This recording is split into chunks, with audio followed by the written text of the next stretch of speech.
Welcome to another exciting edition of the Voice of the College Nation radio show. I'm the chief host of College Genesis, guiding you through the next couple of hours in interesting conversation, stimulating debate and discussion as only the College Genesis can bring. Thank you, thank you, thank you. Welcome, welcome, welcome. Thanks for joining us. Now, when you have topics like breaking the generational curse, you know things are going to get hot tonight. You know things are going to get warmed up. So stop what you're doing, like, share, and subscribe. Right, hit that bell notifications. Tell a friend, tell somebody. Grab yourself some peanuts and popcorn because we're going to get into this tonight. As you know, this channel gets livid, it's live, but I let everyone speak. Everyone has a voice on this platform for the most part, and it's best that you say things I agree with and everything like that. That's so you have longevity. But if you don't have it, if you disagree with me, that's fine. I'm up for debate and getting the different points of view out there. So I welcome anybody to the platform, whether you agree or disagree with me, whether you love me or hate me. You're all welcome here. People who love me more. People who hate me even more. The reason why I do this topic is I came across an article.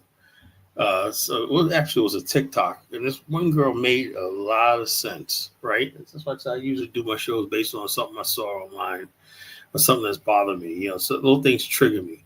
Anyway, basically, she made a comment that this idea of teaching people, what was it called? Let me see.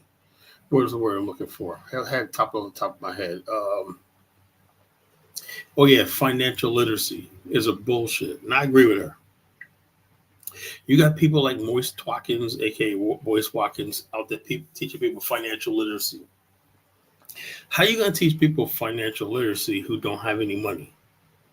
It's like people think that, I just teach somebody financial literacy and you're going to be rich. That's going to solve our problem. No, there's systemic problems in Black culture and Black America in general, where the wealth is concentrated for a few people. That's just reality.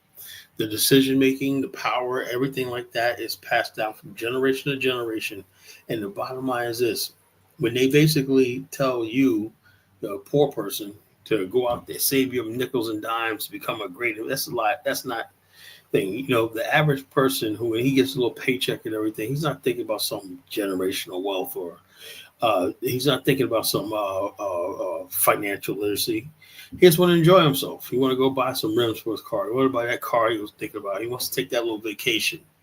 He wants to spend it. That's what we've been reduced to, and that's just our reality. But our elite, who pass judgment on us every day, haven't seemed like there's something wrong with you because you want to enjoy what little bit of money you got and everything. And because you don't have financial literacy, you're not pretty, you got stocks, options, and all these other things going on. There's something wrong with you, And so the bottom line is this. And now let me tell you something for the record. I am for all that, learning how to invest and everything, but I do not like when people beat people up for not having what you have. If you're blessed to be in a position where you can invest, and like I said, people are good at stocks, they're good at investing, and they're good at doing things and everything like that, and they have a little luck and everything, that's fine. That's what you do. But let's not beat up on people who don't have it like that, because not everybody is going to take the time to save their money, to invest and everything like that. Money is best used when it's being spent, as most people do. There's always an emergency coming up. You got to fix your car. You got to worry about your kid's school tuition. You got to worry about all this the things that's going on. So not everybody has a chance to friggin' sit down and talk about ordering Moise Watkins $500 kit to teach financial literacy. It's the stupidest scam I've ever seen in my life. And all this is just another point of that's another thing people don't tell you, Tolliver. You're right about that. Is the fact that when you invest, there's always a chance that you're going to have a loss. They don't tell you that part about investing. There's a good chance that you might have a loss. You might go broke. You might lose everything. And some people are like, something, I'm going to lose the money anyway. So why don't just go out here and just have a good time, buy clothes, buy stuff like this? Because we beat up on Black America. We spent $1.5 trillion. How much we invest? Invest in what? What do we actually own? What do actually control? What do we actually do to break the cycle? We don't have any mechanism to break the cycle. Yeah. So you're going to basically invest in what the same economy that's here to exploit you. We're going to invest in Wall Street. Make them richer. Oh yeah, let's go invest in Target. Let's go invest in Microsoft. Let's go invest in all these things like that. And once we become investors and whatnot, you see racism and all our problems go away. It doesn't matter like that because we had that at one time, A Chukwo, that's a lie. Do you know less than like 10% of the population is on, like I would say, a total of like not even 100,000 people are on Section 8.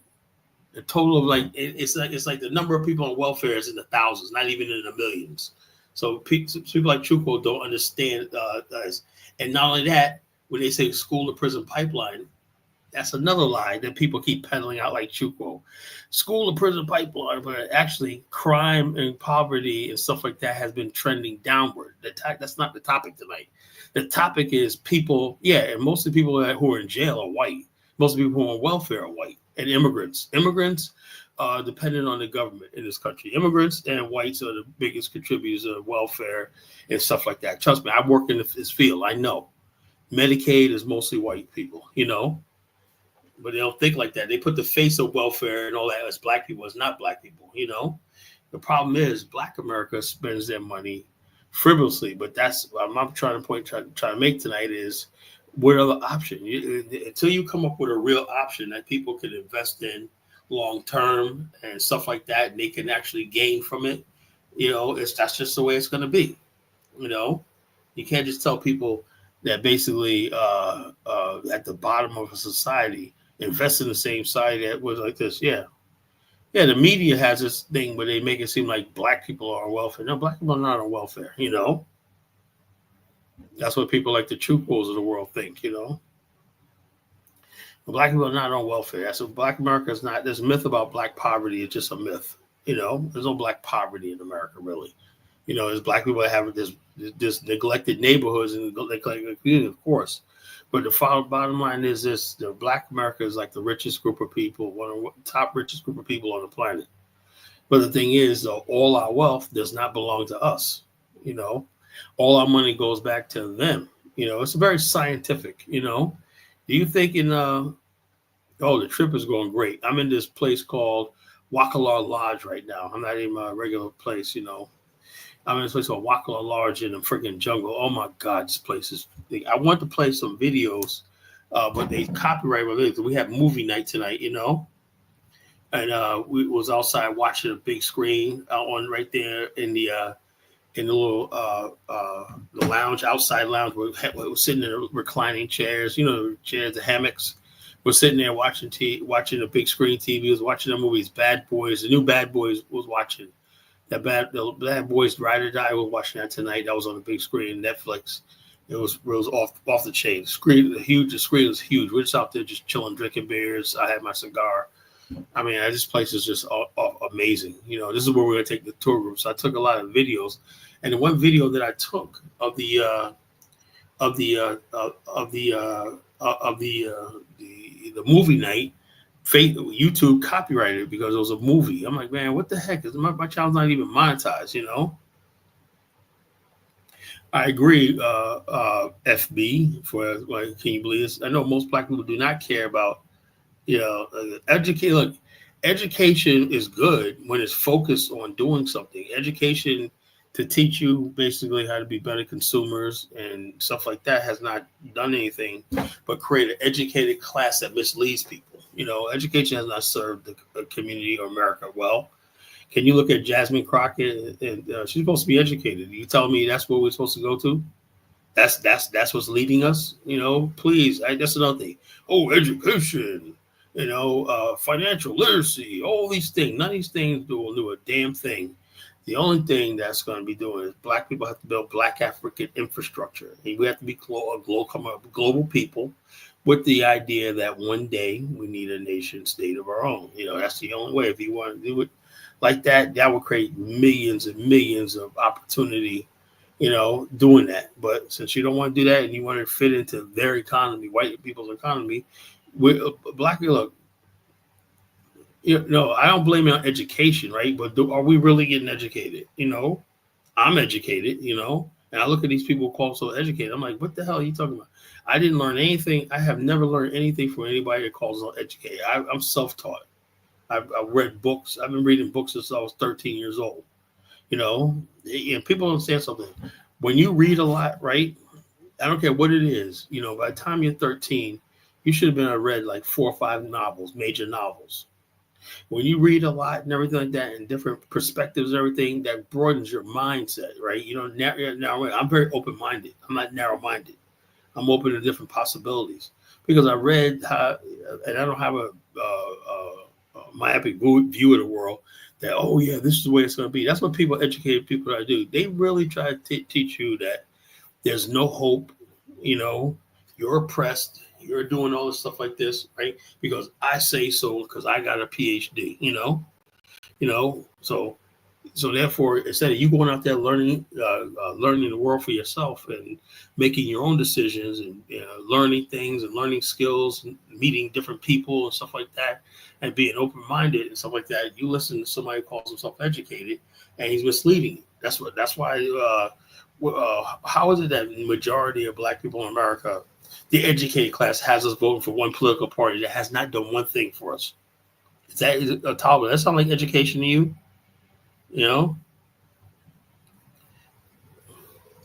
Yeah, what you call that's another thing. The problem in Black America started with the Africans that were brought here during the transatlantic slave trade. The fact that we even got this far is amazing. Is utterly amazing. People always try to make it seem like America is perfect. No, America has systemic problems in this country that basically is rooted in racism, white supremacy, and white nationalism, and all stuff like this. And the fact that you even have black people that has anything in America, black people only concentrated in about 10 states. Some states, black people are doing exceptionally well, like Maryland, Virginia, North Carolina, and Georgia. Black people doing it in Texas too. Black people are doing very, very well in these states, huge middle class. There's some places black people are not doing so well at all. The industrial Rust Belt, it was not Black America's fault, Truco, that basically it used to be a rite of passage where even if you didn't go to college, you had a blue collar job waiting for you, in the factory or something like that, steel works or the auto industry and everything like that. That was just a given, And most people, when I was growing up, I didn't want to do what my father did. My father worked in a factory, right? He was a foreman in a factory. I didn't want to do that. I wanted to be something different. We had choices. Now, those options for this generation is not. We have a whole generation that basically had to compete with third world labor and third world migrants and third world outsourcing, stuff like that. That's not Black America's fault. We don't build the economy, Now, if we was the one in charge of the economy, Truco, then you can hold black people responsible. But we're not responsible for something we didn't create. We didn't create the situation. They did. They decided they didn't want us in their communities, right? They decided they didn't want to give us, let us into their schools, their institutions, and stuff like that. We didn't do that. I know all you people that like to defend white people and defend America and whatnot, until it comes down to you. We say, well, geez, why is Nigeria looks like a shithole? Well, Carla, you got to understand, Carla. It's the government, man. It's the government, Carla. It's the government. And also the federal United States is like what Ahmed will sit here and tell me all night that, Carla, you got to understand America's an empire. So why does that mean, why is Sierra Leone, your country, one of the poorest countries on earth, why is Nigeria one of the poorest countries on earth? It has oil, massive oil revenue, right?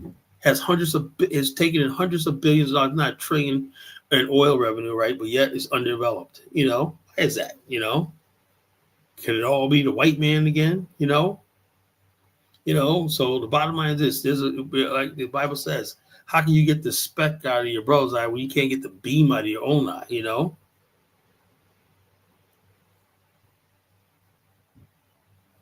Oh, I know there's no, you don't look. There's nobody blaming Africans, immigrants, when they're coming over here working janitor's jobs, doing Uber. Ain't no, but the bottom line is this: if a country tells black people that cast your buckets down, like Booker T. Washington said, right?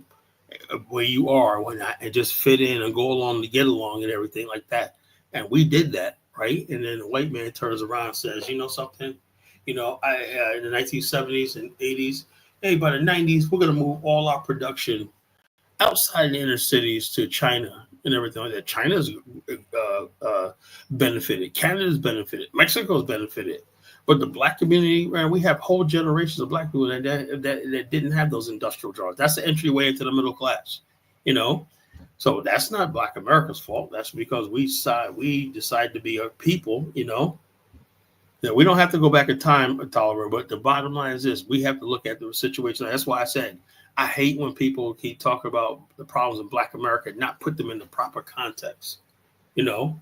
Proper context. Black people do not make decisions. You know, we're about to go into a recession right here, you know. So which we call, you know, Tinubu was a CIA asset. Well, that's whose problem is that? Hey, you guys elected him and everything like that. Don't tell me your sob story. You guys don't want to hear when somebody tells you, we don't care, you know, with Tinubu. You know, he's your president.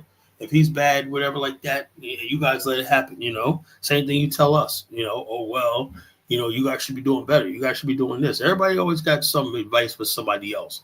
But when it comes down to their own country, their own problems and whatnot, everybody got to be understanding. You got to understand, caller. You got to understand the CIA, caller, the federal government. Ahmed the other night and whatnot just gave me, I was like, dude, man, I'm just tired of you talking about America and American empire and all this kind of friggin' foolishness and everything. Yeah, we know that. We know all that. But what are we going to do about it now? You know, and I came up with a solution. Now, the only thing I could think of is black people need to friggin' basically have a way. We need a new frontier. Black America need a way of taking this money outside of America, you know, transfer it to another currency and building there, you know. You know, that's the only possible way. As long as our money stays inside of America, it's always going to be evaporated back into the system. I look at things like Walmart. You know, Walmart would not be there if it wasn't for black labor. You know, everything by benefits from black labor. There would be no auto industry in America if it wasn't for black labor. What are the things we got? They moved. How do you think we got to Detroit, folks? They moved millions of us to Detroit to work to help build the initial infrastructure for the automobile and the steel industry. Those black people had jobs, everything, and a middle class arose. People don't know that, you know, the Pentagon is built on that was once a thriving black community, and it was torn down to make the Pentagon. People don't understand Seneca Village in New York City was a nice, thriving African-American community, and it was torn down to make Central Park. So all these things happened on Black Wall Street in Tulsa. We had a thriving black community. We did all the things America told us to do, you know, and they destroyed it. Same thing with Rosewood, same thing with Wilmington, same thing with Durham, North Carolina, all these massacres and setbacks in Black America because we dared to believe in this system, you know. So I really don't want to hear people tell me what the hell black people was going to do. We did everything America told us to do. We sent our best men to fight for this country and die in the wars and everything. And the thanks we got was being dragged through the streets, you know. Chuko says, the irony is that your biggest strength and weakness is slave ancestry in America. Look, you know, so no, it's not white guilt, because white people, let me tell you, Chuko, white people do not feel guilty about slavery. They do not feel guilty. And let me personally be honest with you, right? Somebody who's your enemy, right? Your enemy, right? White America, right? I think white America is the number one enemy of black people. You know, I just believe that. Chuko don't believe that. But the bottom line is this, you know, and just I'm going to tell you something like this. So all the other people listen to this. When you're down, right, and you're being oppressed, all the people are going to do is say, I feel sorry for you, and kick you in the head and say, tough luck. That's the way the world works. So the world does not give a shit about black people. So this myth about white guilt, there's no guilt.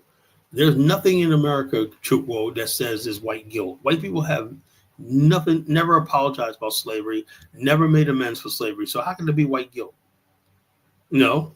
Anything you see Black America has is because we fought for it. I have a business, a top level business in the state of Virginia. You think I got that because of white guilt? No, because we're number one. Me and my family have a number one business. Well, that's why I'm able to go to Africa like I am and spend money like I am, you know, that because I'm successful in America. I'm stronger than America. I'm stronger than white America. You know, whatever you see about America, College Genesis is like 20 times stronger.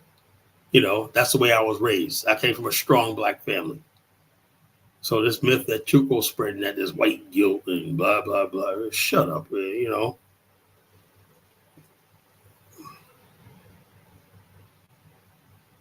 Yeah, we are moving forward building, you know. We are moving forward building, you know. You know, so but the bottom line is you have to understand. Look, let me tell you something. Chuco, that's a lie. That's a lie. That's a lie. What white people tend to do. So in cities like New York, where black people are like the majority, right? A lot of decisions are made in Black America are made in majority black cities and precincts and everything. How does white people have to factor into that? So you go to DeSoto, Texas, pretty much a black middle class city. Is that white people too, Chuco? You know, Detroit, a black political class, black political infrastructure. You know, is that white people too? No. Most of us don't live in an area where there's whites that control everything and like that. I don't rely on white people. Now, sure, I do business with them and stuff like that, but this myth about this, I think you got us confused with your countries that receive foreign aid and stuff like that. We don't receive shit from white people, you know. Black middle America made itself, you know, and not only that, people don't realize that there was always a black middle class for 400 years in this country, you know. The people don't even know. In the 1800s, do you know we had black millionaires in this country? During slavery, we had black millionaires in this country. Do you understand? Do we know one of the largest shipbuilding businesses existing in the early 1800s in Baltimore was black? Black African Americans owned a shipbuilding and ship cleaning business in the city of Baltimore. Black people that weren't not slaves and were some slaves worked in the shipbuilding industry in Baltimore. That's why you think there's so many blacks in Baltimore. We've done our due. We paid our dues in this country. But when you don't know that, you think white people give us everything and everything like that. Yeah, that's how. Of course, you don't know that because people like Chuco, he doesn't know that either. You know, Black America basically is more stronger than you think we are. You know, we're not just people sitting around waiting for white people's charity. That's a lie. In fact, Tulsa, Oklahoma was so successful. No, this is what I'm saying about FB. You understand something, right? Slavery was, there was slavery and there was black people in this country from the beginning called Creoles and people like Creoles. These people were never slaves. Slavery was the Africans that were brought here in 1619.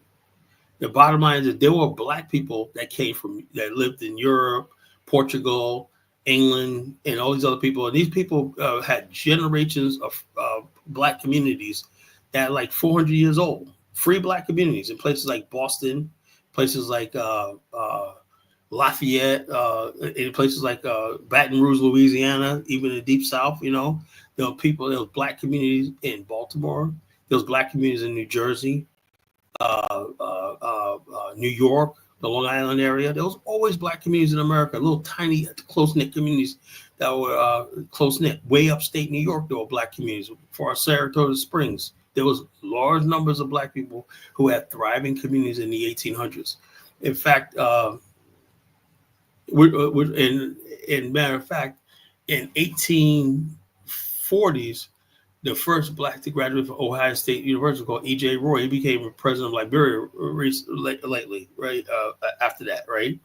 He basically moved to Terre Haute. His Newark, Ohio was a black city that was half black, half white. It was a free black. So Ohio was a free state. And the whites one day said, we don't want no blacks here. So all the blacks made a pilgrimage out of there and moved to Indiana. And that's how black people ended up in Gary, Indiana. People don't know that history, you know. Newark, Ohio was a thriving black community, you know, of free blacks who've been free all the time since the colonial times, and also escaped slaves, built the community in Newark, Ohio. So it's always been black communities in America. The first settlement in Chicago was actually black, Haitians, actually a Haitian community. And some African Americans settled in Chicago. People don't know that. Chicago, Miami, and Los Angeles all three were founded by African Americans communities. And whites came later. Same thing with Tulsa, Oklahoma. But when you don't know this history and whatnot, you think America was just white people and black people just. No, we were building in this country for 400 years. Building this country for 400 years, you know?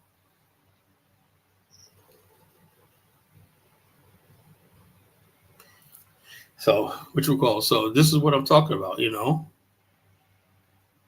This is what I'm talking about. So we basically in the community. So when people talk about we need what stopped all these communities, white racism, you know, redlining. We think redlining was for if the black people were able to get loans and credit and same thing the white communities were. Yeah, black America would be way ahead of white America easily. Easily. Why? Because we had tight-knit communities, right? We used to basically spend money with each other. We avoided white people, you know? So the whole idea was to disarm black America, make them, the recipients of all our money and wealth. Why do you think retail in New York City, places like Alexandria, Macy's, always a big place like that, Bamberg, these companies were designed to suck the life out of black. New York City was just basically a place with Jews, mostly. Why do you think there's hostility towards Jews, you know?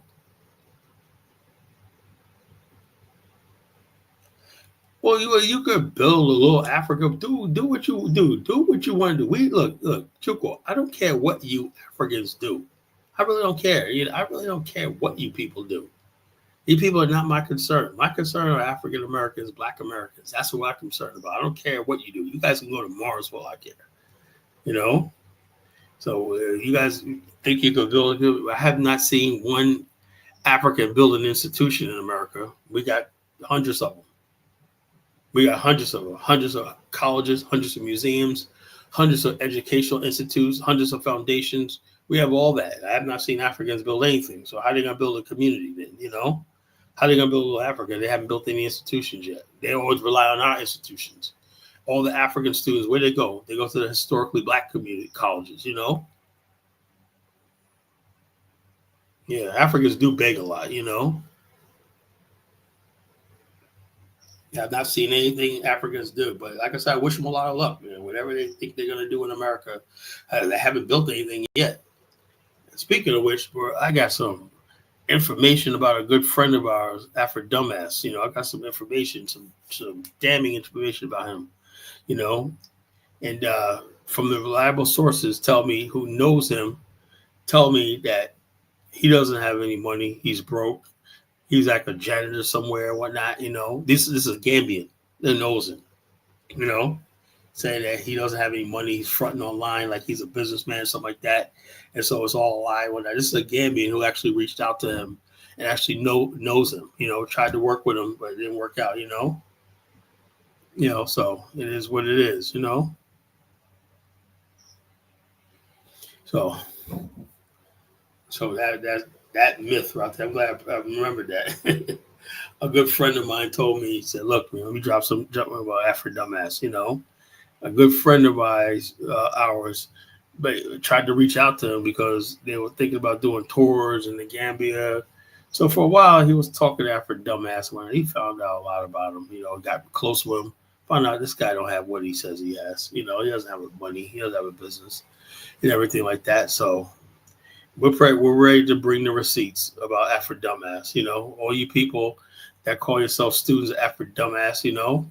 No, it ain't this employee. This is somebody that has a business that tried to reach out to him and tried to talk to him and found out this guy is not what he says he is. He doesn't have a business. Let me tell you something, folks. If you have a business, right, in this day and time, if you do not have a website that you could prove that you have a business, now you don't have to show me your business, right? There's got to be somebody over here. Let's say take somebody that doesn't like collar and say, Afro Dumbass goes, okay, I'm going to show this person my website. And that person comes back to me and I'll take back everything I said. I'll take back everything I said. But guess what? You know he doesn't have a website because he doesn't have a business. No real business does not exist without a website. Or I can't find you in the yellow pages. You know, I can't find your business in the yellow pages. And if you don't have a website, you don't exist. That's just the way it is. There's not a directory. If I say, what did you do for a living? Blah, blah, blah, blah, blah. I can put it in a directory and locate his business. But he doesn't do that, you know, because he doesn't have a business. My business, you can look my business up. Everybody knows, been to my website. They know what I do for a living. I don't get up here in front like I'm what I am. Not. That is true. That is true. If you don't have a website in this 2025, your business does not exist. I'm sorry, like that. I'm sorry. Or an email. Does he have an email? Does he have a business email?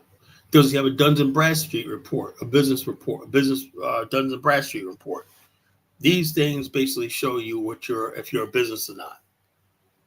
Does he have a portfolio? Does he have a public portfolio?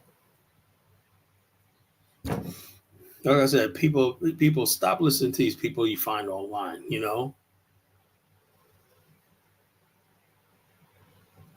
Disgruntled employee. That nigga don't have no employees. That nigga's a janitor from out here. I can't verify that, but that's where the board is. He's a janitor. He works in a superintendent or something like that. The white man's version. Oh, the white man's version of business. Yeah, I guess you, FB, you must be a businessman. You must got some online business. Let me guess. You're selling lollipops online and whatnot, No, I'm sorry, Tolliver. He said, I want to dig through. I don't trust that anymore because there's too many fake people online. He has a diamond business. Okay, he has a diamond business, Oh, yeah. After dumbass a diamond dealer. Okay. All right. Okay. I'll send you a link in a minute, Marcus. Send you a link in a minute. But that's what we have, folks, breaking a generational curse. And part of the curse is this stupid curse of this blind Pan-Africanism, which is the dumbest thing, as we see now, the dumbest thing I could. I'm in Africa right now, right? And the bottom line is I love it, like that, but I am not here preaching Pan-Africanism. I know people over here don't want to hear that. I'm here doing business, connecting with people, and I'll tell you right now, I have an interview next week that I might be featured in a magazine. So I'm doing big things. I'm doing real things. So this movement is growing. College Nation, this movement is growing. So, like I said, I look for people's real. I mess with Brother Bomani because Bomani is real. He has websites, 2 businesses. His website is tourism business and his electronic is a tech business. He has a website, everything online. You can catch him. You can call him anytime if you want something done or whatnot. What's the big fucking secret? Truth is, Afro Dumbass does not have a business. He does not have a business. I don't believe none of these people out here online. All they do is talk about what they have and this, that, the other thing. I'm an African immigrant. I did all this and I just came to this country. That's a freaking lie they put out there. Our enemies in white America put out there about us that these Africans that are coming over here dirt poor, getting rich overnight. It's the dumbest lie I've ever heard in my life, And that's all to make black people, like I said, like at the top of the show. This idea that there's something wrong with you because we as a collective have never got broken out of this. Look, this is what I'm talking about. Black people in America do okay. We're working class. For the most part, Black Americans are working class people. We pay bills. We could pay car note. Most of us are not on government. We take care of our families and all the stuff like this, And so the bottom line is this. We're not that people yet that invest and do big business and trade, stuff like that. We have not had the leadership to step forward and lead us to those promised lands. We have not had that yet. And that's not the fault of the masses of Black people. See, the white people, listen to you, have people like Warren Buffett. They have Donald Trumps. That's who they have. Tell me who's the Black version of Donald Trump in Black America. There is none. But you have Robert Smith, who gave, what we call, Afro Dumbass is not a professor of Principe. Like I said, simpletons like Principe believes Afro Dumbass what he is, Can Afro Dumbass produce a website of his business, Principe? Can he produce you any degrees that he did? No. Anything I tell you, I can prove it. Anything Brother Bomani tells you, he can prove it. Anything Dollar Bill tells you, he can prove it. Because I don't deal with phony, fake people.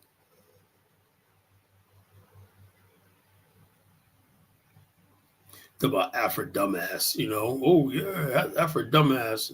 And I hope this gets to Afro dumbass so you can come in here so I could grill his ass, Hope he shows up here tonight. Professor Afro dumbass, please.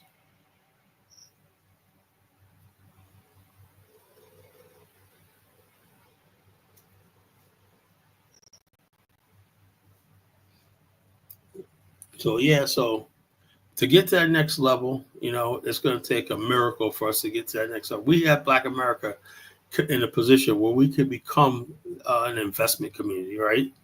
We're moving from working class to wealth and investment and inheritance class. That's what white America is. Most wealth in America is inherited. They pass it down.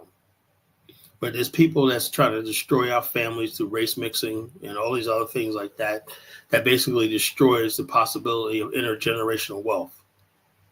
If you got all these things in the media telling us, oh, race don't exist, color don't exist, but then they expect you to straighten your community out, it doesn't make any sense. Like I said, it's not Black America's fault. Because every time we look around, Black people want to do stuff like this. It made examples like the Nation of Islam, Do for Self, and all like that. Every time Black people get ready to do those things, patrolling our communities and all stuff like this, that they say is a problem, suddenly we get fucking thing, Afro dumbass was a prison guard. He's a fucking he wasn't a prison guard, he was a janitor. He's in maintenance. He wasn't no prison guard.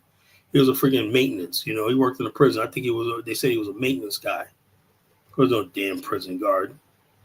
How could that little pygmy be a fucking prison guard? He wouldn't pass the test, It's too small. It's a fucking pygmy.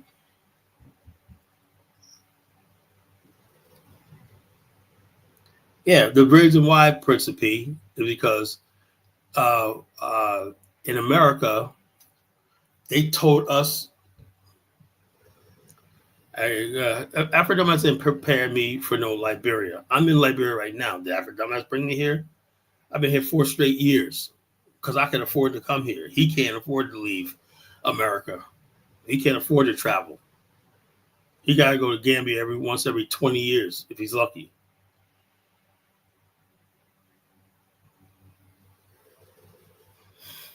That's social media, Tolliver. Real Black people are doing real things, because I'm one of them. I'm one of them.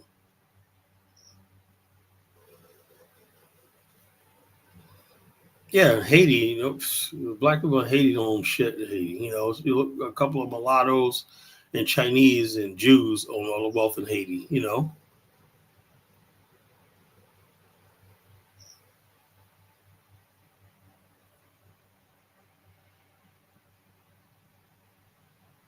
Truthful, like I said, look, the average Black person in America is not thinking about no damn reparations. That's all you see is these freaking broke hood rat people online talking about reparations. I'm smart enough to know whatever it is, if anything worth having, white man's never going to give it to you. I know that for a fact. But Israel, when they got reparations from Germany, they took that money and established the state of Israel. The Chinese, when they got their reparations from Japan, what they do? They built factories. They rebuilt China, Shanghai.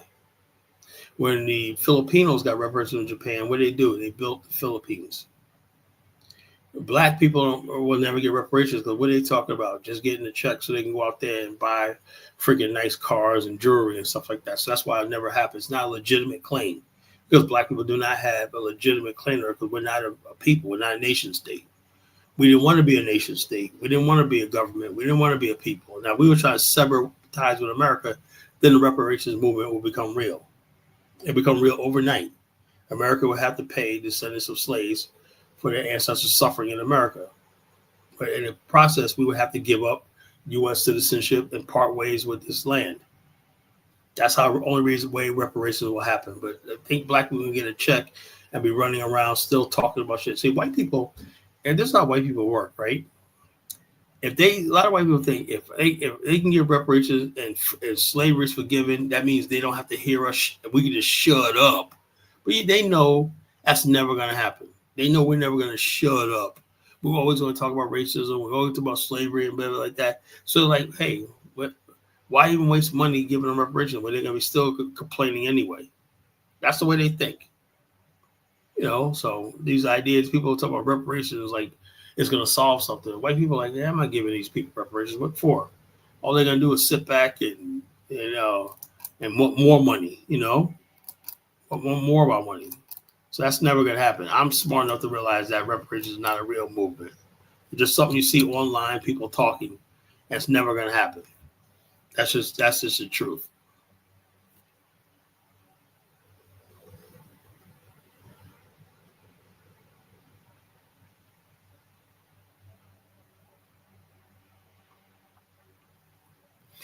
I believe that you cannot ask for reparations and then say I'm an American. I just don't work like that.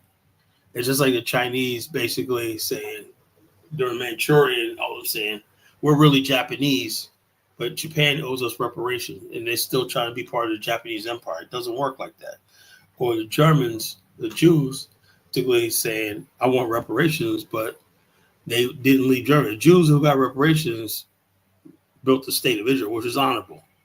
Black people in America don't want to build anything. They don't want to part ways with America. So that tells you that they're not serious.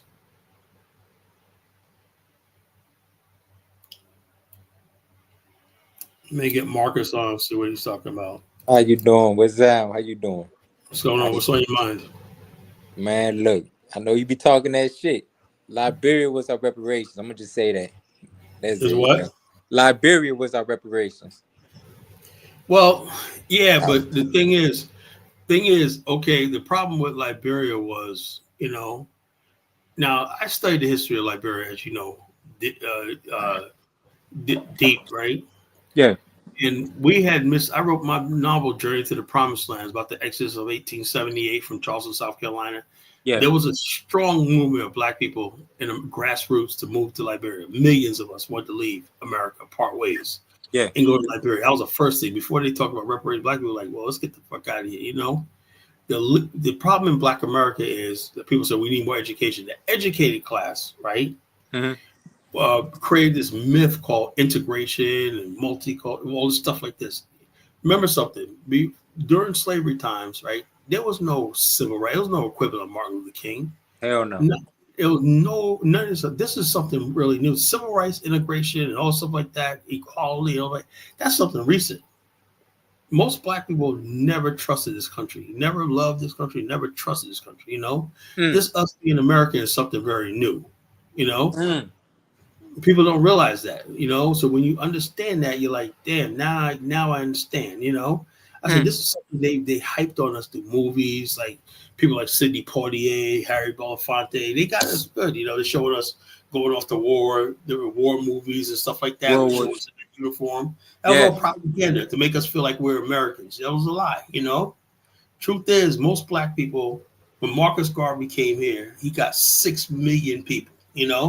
And he basically, like, most Black people were with Marcus Garvey, but the educated class of Black people that basically, like, the talented 10.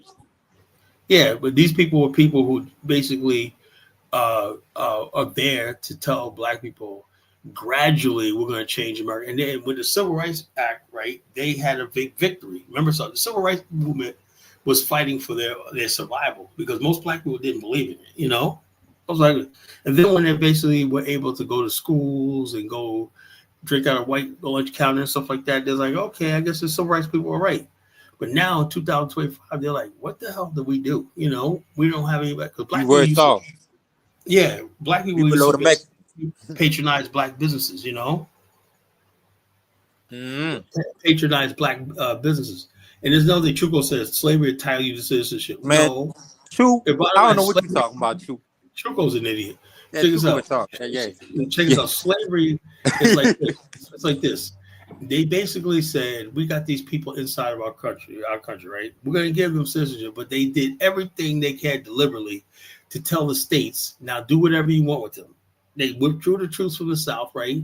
And basically for 100 years, from 1865 to 1965, they waged a war against Black America. We had so many murders and massacres, disappearances, lynchings, killings, everything else to enforce this white supremacy and they subjugate Black people into the lowest ranks of their civilization.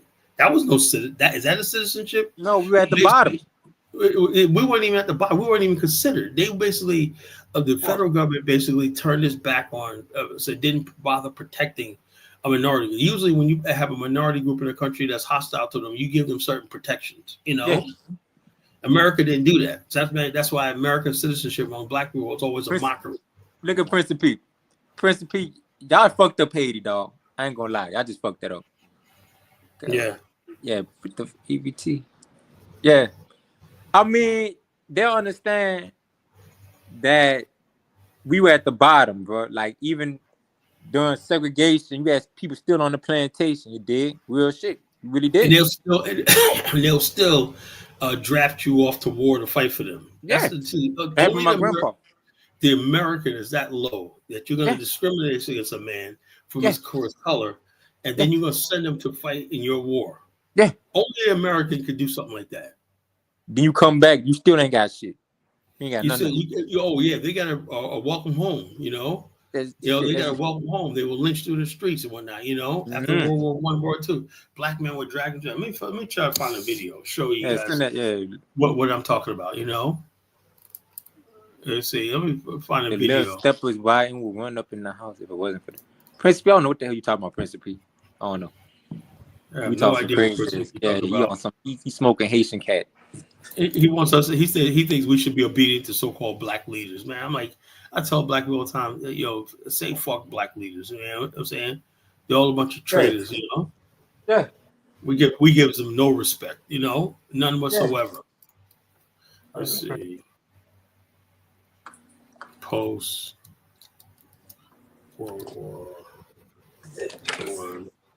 They eating Haitian cake. Man, say, where y'all going to trail route? Where y'all going to the trail route? Ain't y'all been. Them hoes, that's some day. Them hoes always. And you know what's so fucked up right now? As us as a people, we so confused. You got girls liking girls now. The young hoes liking girls. Boys liking boys, girls liking girls. Boys. Look at that. Yeah, it's some thing. Yeah. They're just doing the job. You think this is accident? No, this is reality. They won. Shit. Y'all gonna keep calling me. No, bitch, don't call me up with that crazy ass shit. Who gonna call me? Some dumb ass shit. Hold up, brother. Check this out. Let's take this video out. Yeah, all right, I'm listening. Dick Mueller here at the museum for being agreeable to put on this program. This program is a joint production, if you want to call it such, between the museum and by a brutal regime that felt free to practice murder on a colossal scale. And of course, the air offensive carried out by the British and... No, wait, no, that's not it. Okay, there's one. Court in motion, Cameron 40 series. No pose, just snap. It's interesting because earlier during the break that Julian Bond and I were talking about a piece that he and I have both reported on, which is the phenomenon of lynching in this country. And I am reminded that in one period, just before World War I, there were some thousands of Americans who were lynched in this country, far more than many people are familiar with. I mean, to the point where it was a national crisis for one particular group, which is one of the reasons that the NAACP was formed. And yet what is also little known is that other people were lynched as well, Italians, Chinese people, Mexicans, Jewish people. And that's terror. That was terrorism. And yet our consciousness of this seems to have been obliterated. So Columbine.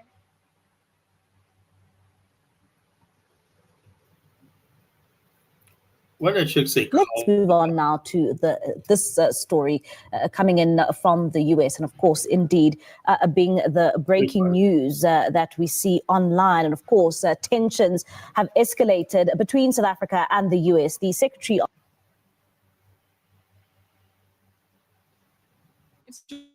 during the break that Julian Bond and I were talking about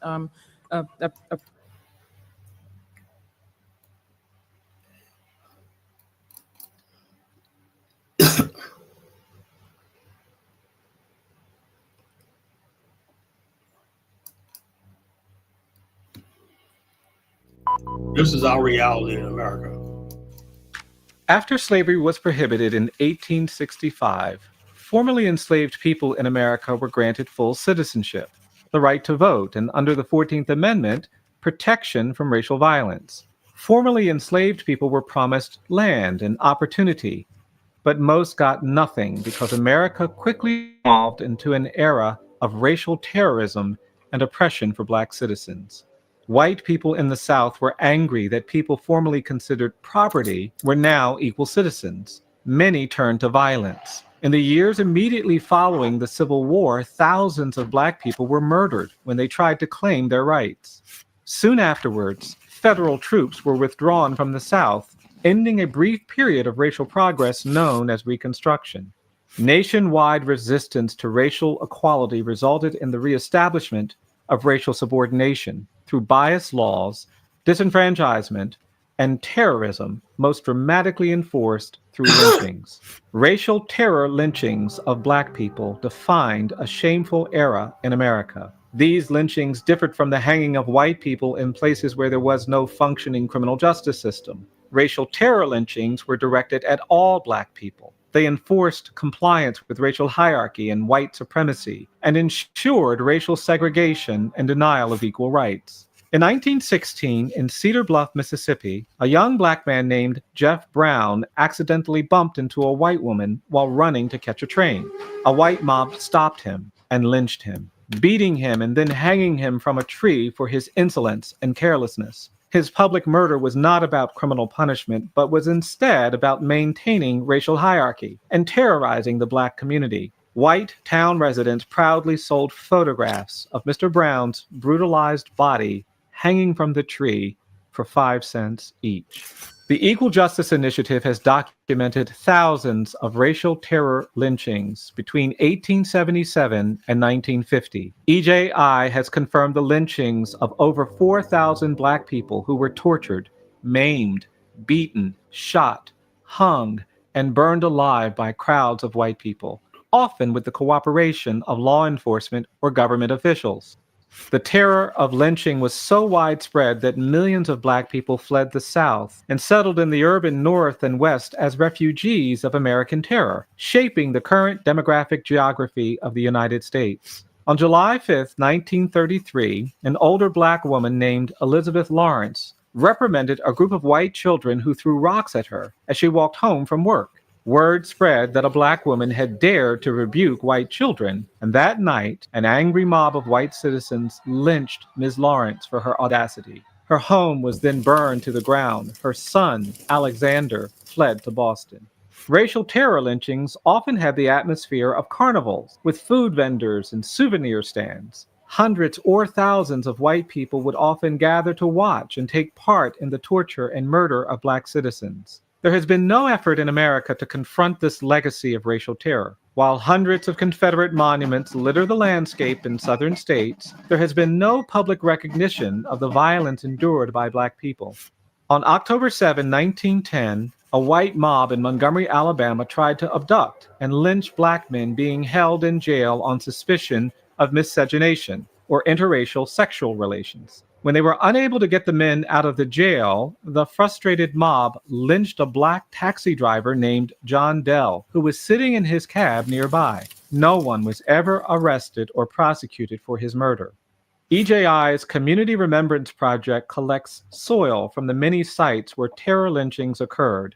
Jars labeled with the names of murdered Black citizens are on public display at EJI, a powerful visual reminder of history we must face. EJI is working to create a permanent memorial to honor victims of lynching, a place to reflect on America's history of racial violence. We hope to place historical markers at hundreds of lynching sites around the country. Contemporary issues like police violence, excessive punishment in the criminal justice system, and even harsh and punitive treatment of children of color in schools and on streets cannot be understood without a deeper examination into our history of racial violence. More truthful discourse and reflection on our history of racial injustice is essential for us to achieve racial equity. Confronting That's another thing. We keep falling for this idea that there's going to be racial equity and all this kind of stupid stuff. It's that racism and hatred But And- Kyle, and- it's too late. The Gen Z motherfuckers, they think it's everything's equal. They think everybody's the same. The Gen Z blacks. I Yeah, don't they're know. really stupid, you know. And so the whole thing is when somebody like me exists, right? I'm like this. I haven't forgotten slavery. I haven't forgotten lynching, and also I don't believe in forgiveness. You know, you can't Facts. forgive slavery. You cannot forgive. He goes, well, Carl, you should be. I'm not being a bigger person. How about that? I am not being a bigger person. I'm sick of this. Take the moral high ground, all this kind of stupid shit. No. The bottom line is we didn't start this. We didn't ask to be brought here. We didn't ask raw as hell, you know? Yeah. Our ancestors, you know, my father, my grandfather, they were quiet, right? They knew all this, right? But to feed us and give us a way of life, they just sat back with their anger, swallowed their anger, pride, just went to church and trust in the Lord, you know? Yeah. I don't have to do that. You Yeah. know? Tired of that. I don't have to do that. My generation don't have to do that. You know, we don't have to do that, you know? We're saying, hey, if you guys want it, we'll give it to you, you know? Is it? Now, me personally, I'm raising the stakes. I think it's time for us, Black America, to part ways with white America. That's what I'm at. So anybody basically talks anything else, they're not with me, you know? Yeah. I think the answer is that we got to conclude America, right? So I'm not going to be like Truco, sit here and tell what I can do. I'm not going to do anything, you know? I don't know what Truco talking I'm not going to get rid of the black crime. I'm not going to get rid of none of that shit because I know all this shit is systemic to this country. You know, it's history, you know? Violence and terror that we have faced in America is now revisiting us with the gangs and all stuff like this. This is just a continuation, you know? So the only way we could do this is we need a land of our own. We could start all over and build our own civilization from the top to the bottom. We're never going to do this in the white man's civilization, you know? We always going to be hindered. There's all this stuff like this. Now he doesn't have to do a lynching when he got us killing each other, you know? So it is what it is. Yeah. So I don't know what Principe's talking about, you know? I don't know what Truco be talking about. I don't know. Truco. Why is Truco back in Africa? That's the dangerous about letting immigrants come in here and get into our conversations, you know? Yeah. Truco, why you not back in Africa? Why you not back in Nigeria? That's I'm in Liberia right now. Why can't he be in Nigeria? You know, he should spend most of his time on the continent, you know? Yeah. You doing more for Africa than him. Shit crazy. Yeah, I'm over here building, you know? He ain't doing shit. He's just part ways. You and black people go back there. Look, I mean the fact that we have to mentally part ways first, you know? In other words, basically, we got to stop praising people in the white man's institute. How did he got us in their Grammys? His award shows, all these stupid stuff that we participate. Why are we participating? Like me, I don't even watch football. I don't watch sports, you know? I know that's right. I don't watch movies. I don't watch none of this shit, you know? I do not believe in not letting them off the hook. I'm sorry. I can't forgive, you know? Yeah. How we talking down on these people, but we want to be part of their shit? That's some crazy. I think that's what I'm saying. I never could understand that. It's they get up there online talking to us. We did this. No, man. You want to be part of their society. You know, that's the difference between us, people like you and me, and these Negroes that got the big mics and the big platforms. Yeah. Like, they want to be part of the white man's society. Much as they talk about, like Phil Scott and all these other people, they want to be part of the white man's system. You know. Yeah. So they get I don't get no pleasure. Look, let me tell you something. I don't get no pleasure in talking about this stuff. I'm just telling you like it is. You know, I'm telling you like it is. I said, look, it was a mistake. When I was growing up, man, I used to curse. Even though he was a great man, Martin Luther King. To be honest with you, all the racism I went through when I was a kid, man, I used to curse him to his fucking grave. I was like, for real? Yeah, I used to say, Martin Luther King, I hope you're in fucking hell burning. You know? Wait. What shit? Because I said this because I grew up in a white community and whatnot, and they put me through fucking hell. You know. You ain't. I went to white school when I was younger, and it was racist. This is what Martin Luther King. This is what they tell me. I gotta go and get called nigga and all this stuff like this. Go back to Africa. Yeah, all this stuff like this. You know. So I'm like, what the hell, man? What the hell? This is what it was all about. And I said to myself, why is it that I used to have a lot of white friends that were from immigrant background. They never had the story I had, you know. And you was in New York. You was in New York City. You was with the Ellis.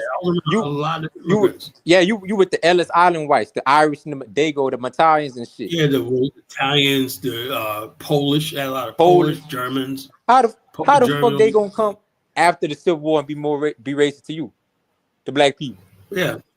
Some And they crazy basically ass shit. always give you this, oh yeah, they would say, yeah, but our people made, yeah, you had that white skin. Eventually you're gonna make it, you know? Yeah.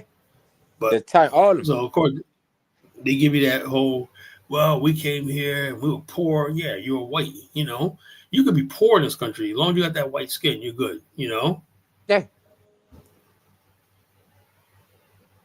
Yeah. What the fuck you talking about? You be saying some crazy ass shit. I'm Black I know. American. They told me go back to Africa when I was a little boy. No, maybe because you basically talk a lot of stuff. People like this. No, we're just saying your way of thinking, Chuko, is dangerous to us. You know, your way of thinking is going to get a lot of us killed. You know, because what you want to do is make it seem like the problems in Black America are black. And no, white America started this stuff. They started this stuff with slavery. And then back after the Civil War, instead of us being we built thriving communities. White America sat back and let every one of them be burned to the ground, destroyed, and destitute. So don't sit here and tell me about what we need to be doing. No, white America needs to answer for their crimes. Simple after that, even after that, they flood our fucking neighbors with crack. Yeah, even all this stuff like this. And not only that, I look at this the music industry. Who's behind destructive Sexy music? Red. You know? Sexy came and build a black family. Everybody want to be Sexy Red and gangsters. Got the girls. They're putting all that shit out there. They put all these people up on platforms and everything like that in front of our youth, impressionable youth, when they're telling them how to be gangsters and everything like that. It's white America doing this. Yeah. We don't have white America, Jews, and white America behind this. Yeah. You know, I'm sick of playing games and excuse like, oh, we need to know. We don't need to do shit. Black people, I talk to black people every day. Everybody complains about, every black person talks about the violence and stuff like this and the stuff they see. They don't like it. You hear it all the time, you know? Everybody talks about it. But why is it happening? It ain't because of us. There's one girl basically on TikTok. Y'all enable that shit as well. How the fuck we unable that, Prince? How do we enable it? I don't listen to that shit, you know? Yeah. White America pushes that shit, you know? How come the fact that we had, back in my days, we had groups like Gravedigger, 12 O'Clock, Stetsasonics, Poor Righteous Teachers, Brand Nubian, and everything like that. That's what we were about, right? Public Enemy. We try to do them. Public Enemy and stuff like this. All them people disappeared, you know? So give me this back. Who did that? White people. Because basically, like, you know, we can't have all this black power stuff going into white suburbia and stuff like that, you know? So they have to have something they could sell to white suburbia. What sold? The gangster. Gangster. Crack. Prostitute. All that shit. Yeah. Booty now shaking. You got the prostitute rap shit affecting the women now. The gangster shit that fucked up black men in the 90s. Why do you think you got people like 50 Cent and all these people? You think 50 Cent because that motherfucker? No, because the bottom line 50 is doing what they want to do. I can't stand that motherfucker. You know what I'm saying? So the bottom line is, so he gives them what they want. They want to see black death and destruction. That's what they're gonna give them. Like Suge Knight said, man, people want to see death, and I'm gonna give them what they want. You know, they don't care. These people, record producers, don't give a shit. They know they got Jews and everybody else out there who are investing billions of dollars for black destruction. They know what it does to black. I mean, back in the days, right? We used to have control over black radio. You know, we used to have control over black radio. After Bill Clinton had that act, though, remember that? What? Bill Clinton had the radio act up in the 90s. Oh yeah. And then also these radio stations are buying Black Urban Radio and whatnot. That's what started Clear Channel, Radio One, and iHeart, and all these other people. Back in the days, we had this in New York station called WBLS, and one of my agents told me, he said, and I didn't know he was a black nationalist. You know, I was talking to him, he said, "Hey, you know what BLS stand for? It meant Black Liberation Station." You know, I was like, "Wow, I never knew that." You know. So anyway, we had black radio on there. They used to give us social commentary, and they used to make sure whatever went on the radio, they said our people are listening to this. You know, that's why you didn't see cuss words in the early rap songs. None of that. Yeah. And then after about in the mid 90s, around 93, 94, that's when Hot 97 came along in New York. You know. And that was basically Wendy Williams and Funk Master, these fake people that came out of nowhere, like Funk Masters Flex and all these other people. Next thing you know, they weren't doing social commentary in the community and everything like that. They weren't doing none of that. Now you got the Breakfast Club now who try to be conscious, but they have a lot of foolishness on them. Before, black radio in New York, right? Saturdays and Sundays when they were talking about deep shit, you know, Pan-African, black nationalist shit, you know. And the bottom line, that was linked, like Kiss FM, BLS, they used to do a lot of conscious stuff in our community, you know. Yeah. And then basically the community was like basically like one people. The best time period in Black America was late 80s, early 90s. That was the best time period in Black America. They said that was the peak. That was the peak in Black America, like the 80s and the 90s. The late 80s and early 90s. That was the best time. Why you say that? Why you say that? Because the movies that came out, we had Do the Right Thing that came out. All Yeah. the Harlem Nights came out. It was like, Yeah. It was like all the R&B singers and everything like that. We used to have Arsenio Hall show was out, you know. Yeah. It was just a beautiful time period to be black. You know, everything was conscious. We had I noticed that. interviews, And a lot know. of black shows and movies. So I'm a we had 90s baby, a but lot of black sitcoms and whatnot, you know. yes. And all of a sudden, that all just changed. By the late 90s, things just started changing, man. You know, And even the early 2000s, like, and you know what? I'm gonna mess your head up. Even with the men and women, like it's different. Like the women, you know, Black American from the 70s to the early 2000s were the most beautiful women in the world. Jet magazine. yeah, man, they I were remember just seeing. fun. I remember were I used to love In Vogue, Aaliyah, Yeah. Brandy, Monica. What the hell? Left Eye 3, the TLC. Yeah. All these fucking females were so fucking fine. They made us Beautiful. like, oh my god, man. We used to have those beautiful females. Now The look most at beautiful women in the world. it. ever Black America. We used to love our sisters, man. It was like, Yeah. now look at them, sexy. The Jet man. magazine. I used to go to Grandma House. See that Oh, yeah. Jet magazine. I remember. Jet magazine, Beauty of the Week. You know, Yes, everybody indeed. was like that. That's Yes, that's what indeed. that was Black America back in the days, man. But Oh, now what we man. have is people so-called Black magazine being run by whites, Jews, even foreign blacks. You know, they ain't trying to think. Yeah. They don't know the beauty of our Yeah. culture. You know, they got it. The Nigerian, what's that shit? The Nigerian woman running some magazine or some shit. Makes me like Madame a fool. Dior, Madame Yeah, Dior. that's it. Yeah, that's it. Yeah, that's it. Yeah, no, these people, man. Like I said, they keep Nice. pushing that homely looking chick Cynthia Erivo on us, like that shit. We like our Who? women beautiful. Cynthia Erivo, I the don't one know that that. played Is. Wicked. She got the Oscar for the movie Wicked. Oh, that Nigerian bald headed. All right, yeah, Yeah. yeah. Nah, she don't look nah. That ain't us, man. Come on. And they got You know, nose rings and shit. I'm from the old law. I'm a '90s baby. I'm from the old law. I was raised by people that's born in the '50s. The nose ring, the tattoo, we ain't do that. My people, nah, we ain't do all that shit. yeah. Understand? So Our people it ain't is do what that. it is. So when Tattoo people start is small. talking about what's wrong with Black America, right? No, what's wrong with It wasn't like that. community that freaking basically enables Black dysfunction, you know? You know what would change the game, man? If we had What? one national Black television broadcast station that everybody listens to, you know? News and entertainment Was the broadcast. BET? No, BET was controlled by whites. It still is, you know? Do you think they Uh-huh. want to let Black people control something, a powerful medium like no. BET, if you look at it, man, most of the time they were just playing music videos and stupid. It was not serious, you know? So the bottom line, what you need is like a Black version of Fox News or the E! Channel, you know? You need a combination of like Fox News or MSNBC for Black America, you know? That's what you need broadcasting every day. You know, you got programming and content and everything like that, you know, and that's basically what Black America should tune into. Because Fox News created the whole right-wing movement in this country, you know? Now they got the Fox Nation and everything like that, so. Let me ask you something. The Million Man March, what was that about? Again, like why?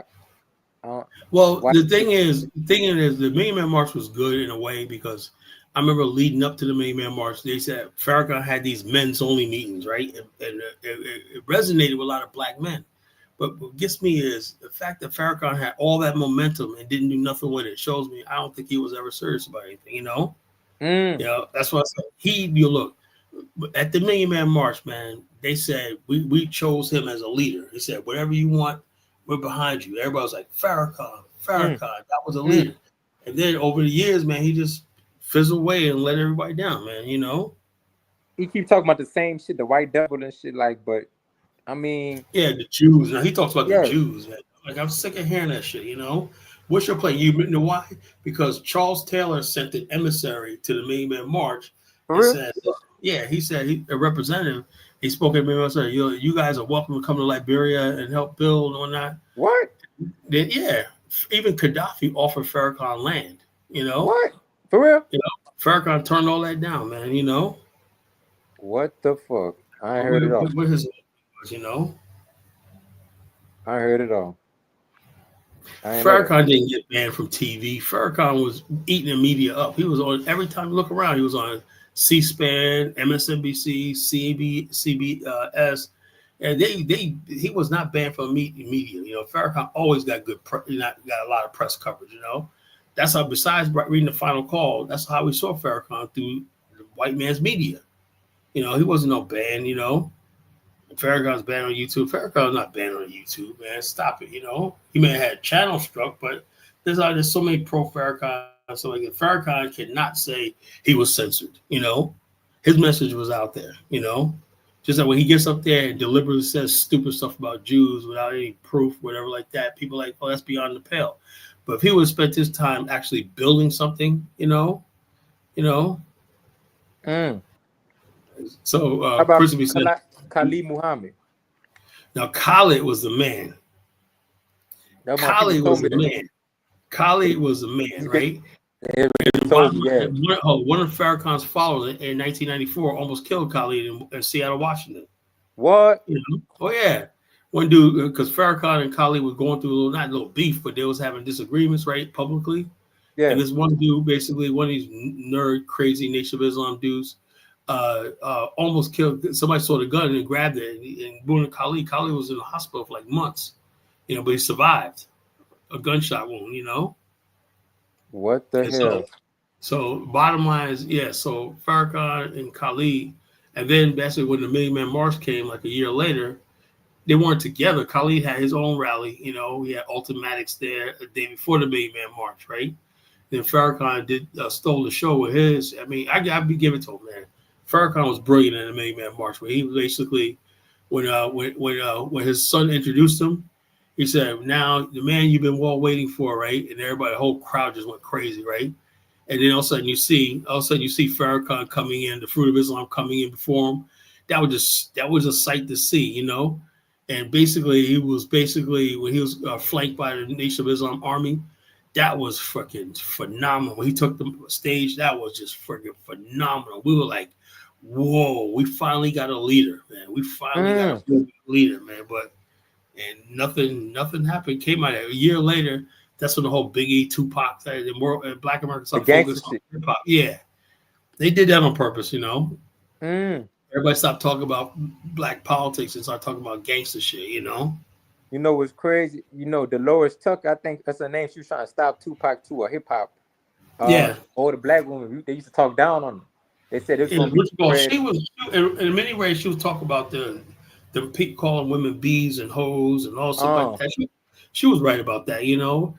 Because we were like, because us in New York, right? We had songs like Bonita Applebum, you know, or Latoya, right? Yeah. But in the West Coast, right? You know, they was and people like the Ghetto Boys and people from the West Coast were talking bitches, hoes, and shit like that. I ain't gonna lie, down south, it's crazy. You gonna look at it's crazy. A lot of always like the ones that was like in the 80s and shit, they kind of started in the 70s. They be calling like niggas, like call each other bitch, like niggas. Like, what's down, bitch? Like, what's up, little bitch? So it's spread. They got niggas calling each other that. They put that stuff on radio. Yeah, you got men calling each other that. You know? Yeah. So she had a thing, because then what should have happened was rappers that were conscious, they should have fought against that thing. They sort of like didn't say nothing, because it's like, you know why? Because all those rappers that were doing that were making so much money. They look like they were the truth, you know? A person say, you like Khalid Muhammad? Yeah, I love Dr. Khalid. Yeah, you know? He based out of I know people that knew him. Khalid was a man. That's what I feel like, man. Khalid, man, you know?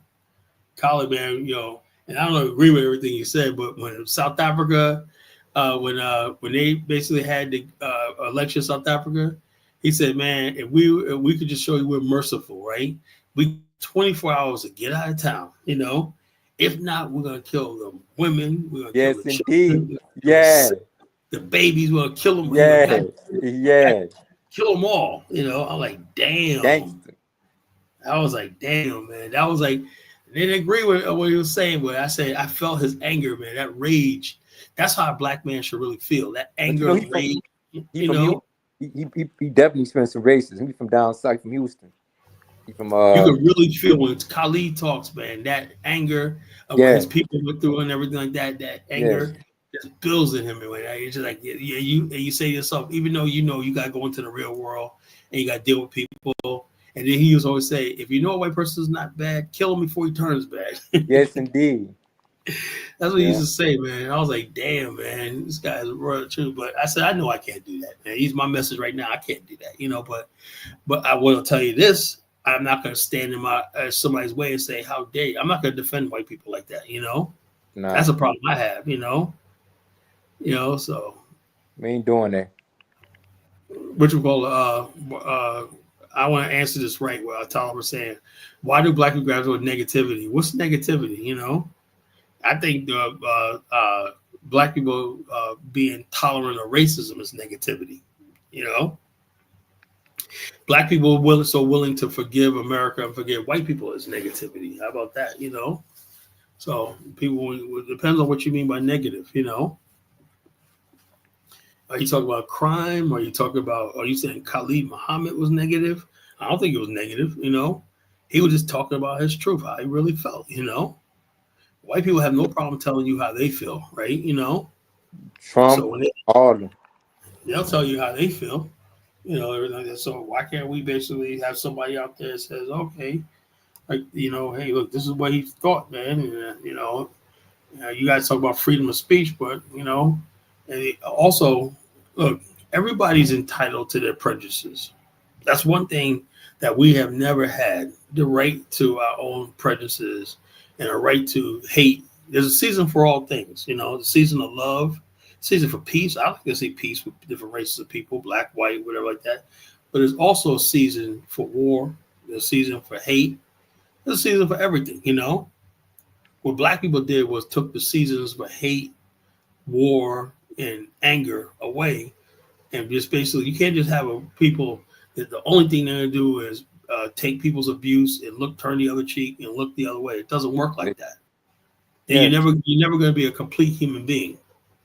You know, that's why I say they say, well, what's the solution is, you know, I don't think America is ever gonna be changed. It's never gonna be like that. And the whole thing is, it'd be different if, let's say, we had a section of the country that's ours or whatever like that. We didn't have to deal with them. But the way they have it so is that there's nothing, they can put their hands on you anytime. Where 90% of all police that you come in contact with are white, you know? Yep. 99% of judges that are going to judge you are white. 99% of prosecutors that prosecute you are white.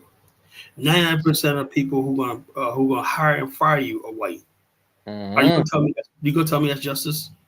And more, yeah. And we depend on a system. Yeah, so they have it like that, you know. They have it like that. So the bottom line is, when people get up here and tell me, like Chuko will tell me, what's the problem, Black America? That's the fucking problem. White people. I ain't got time with you. You know.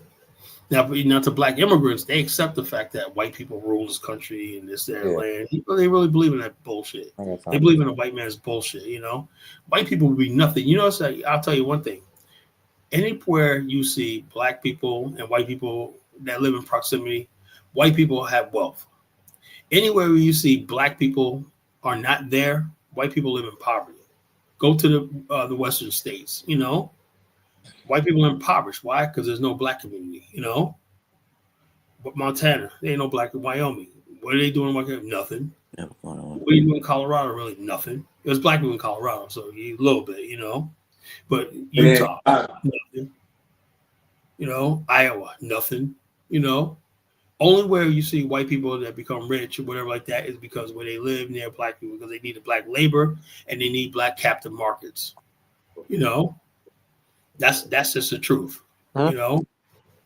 New York City, we made so many white people rich coming to New York one night. It's unreal. All we did was come to New York. We worked longshore. We did the hardest jobs, and all our money went back to them, you know. So everybody made money off the black race, you know. Miami, any place with Atlanta, you know. Atlanta's nothing but a glorified plantation, you know. You know, white people still control most of the businesses and everything like that. You know, even though I got some black wealth here and there, But for the most part, white people dominate. Anywhere you have cities like Charlotte, Atlanta, and Jackson, Mississippi, whatever like that, is white people who are benefiting that they shouldn't be benefiting. If they were all white people there, they would have to friggin' fight among each other, But by having a black underclass there, even the black middle class is part of underclass. By having a black underclass, they benefit from having a black underclass. That's what I'm trying to tell people like Chukwu. You don't understand that shit, No, you don't. White people are the reason why there's a lot of problems there in America. They're not going to give up that power either. You got to fight for that power. They're not going to give up that power. But look at Walmart, right? Walmart would not be there if it wasn't black people. It was a black people labor who initially got Walmart started. Walmart started in 1967. Who was the workers? Black. Who were their primary customers? Black. They always do that. They always start off with us, whatnot, and then it's a hit. The next thing you know, boom. But you don't see black people benefiting from Walmart. Any black people in the top, these people that own Walmart, they're so rich. They're billionaires, Family billionaire. You see any black people up there with them? No. No, hell no. Well, black people who helped get make that thing when they first started, But it is what it is. That's everything. I mean, you can say that for America shit. Fuck. We did the same thing. With America being what America with white people. Look, white people, America, like South African whites, right? Do you think they would be rich if they didn't have a black population there? No. Hell no. Well, if whites in South Africa, why do you think whites don't want to leave South Africa? Anywhere you have a parasitic white class of people, like America and South Africa, you have whites have an exorbitant amount of power and wealth and whatnot. And the black people, whether they're majority here in South Africa or the minority here, have a disproportionate disenfranchisement. That's just the way it is. It's an imbalance caused by slavery and their domination over us through lynching and terror and all this stuff like this for centuries. That's why they're on top. They weren't playing by the same rules, Yeah, we want to live in all black America. True. What do you? Yes. The fuck? Yes. I wouldn't mind. I wouldn't mind living in a black nation. Shit, yeah. Yes. We were living like that. We were still living in our own communities at one time, We still live like that. You're crazy. Thriving black communities back in the days. We still have. My people live in DeSoto. That's a thriving black neighborhood city. We used to have so many thriving black communities throughout the United States, man. It's unreal, Hey. Yeah. But you got DeSoto. We got multiple. Chukwu can't get rid of his white worship, I don't know what's wrong with you. Like I said, I hold a white man responsible for everything, I know black people, we got our issues and everything like that, but in the end, we didn't start this shit. We didn't start this. We never. Do you remember anybody saying, "Please, Mr. White Man, bring me over to America, enslave me, and do all this shit"? Did anybody ever ask for that? Oh no! Here comes Princess. Princess wants to come up. Oh boy! Here we go.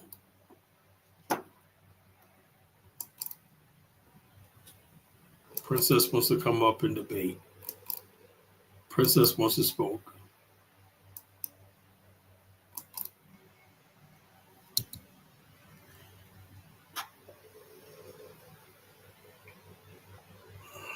Yeah, we never asked for any of this shit, So I don't know what they're talking about,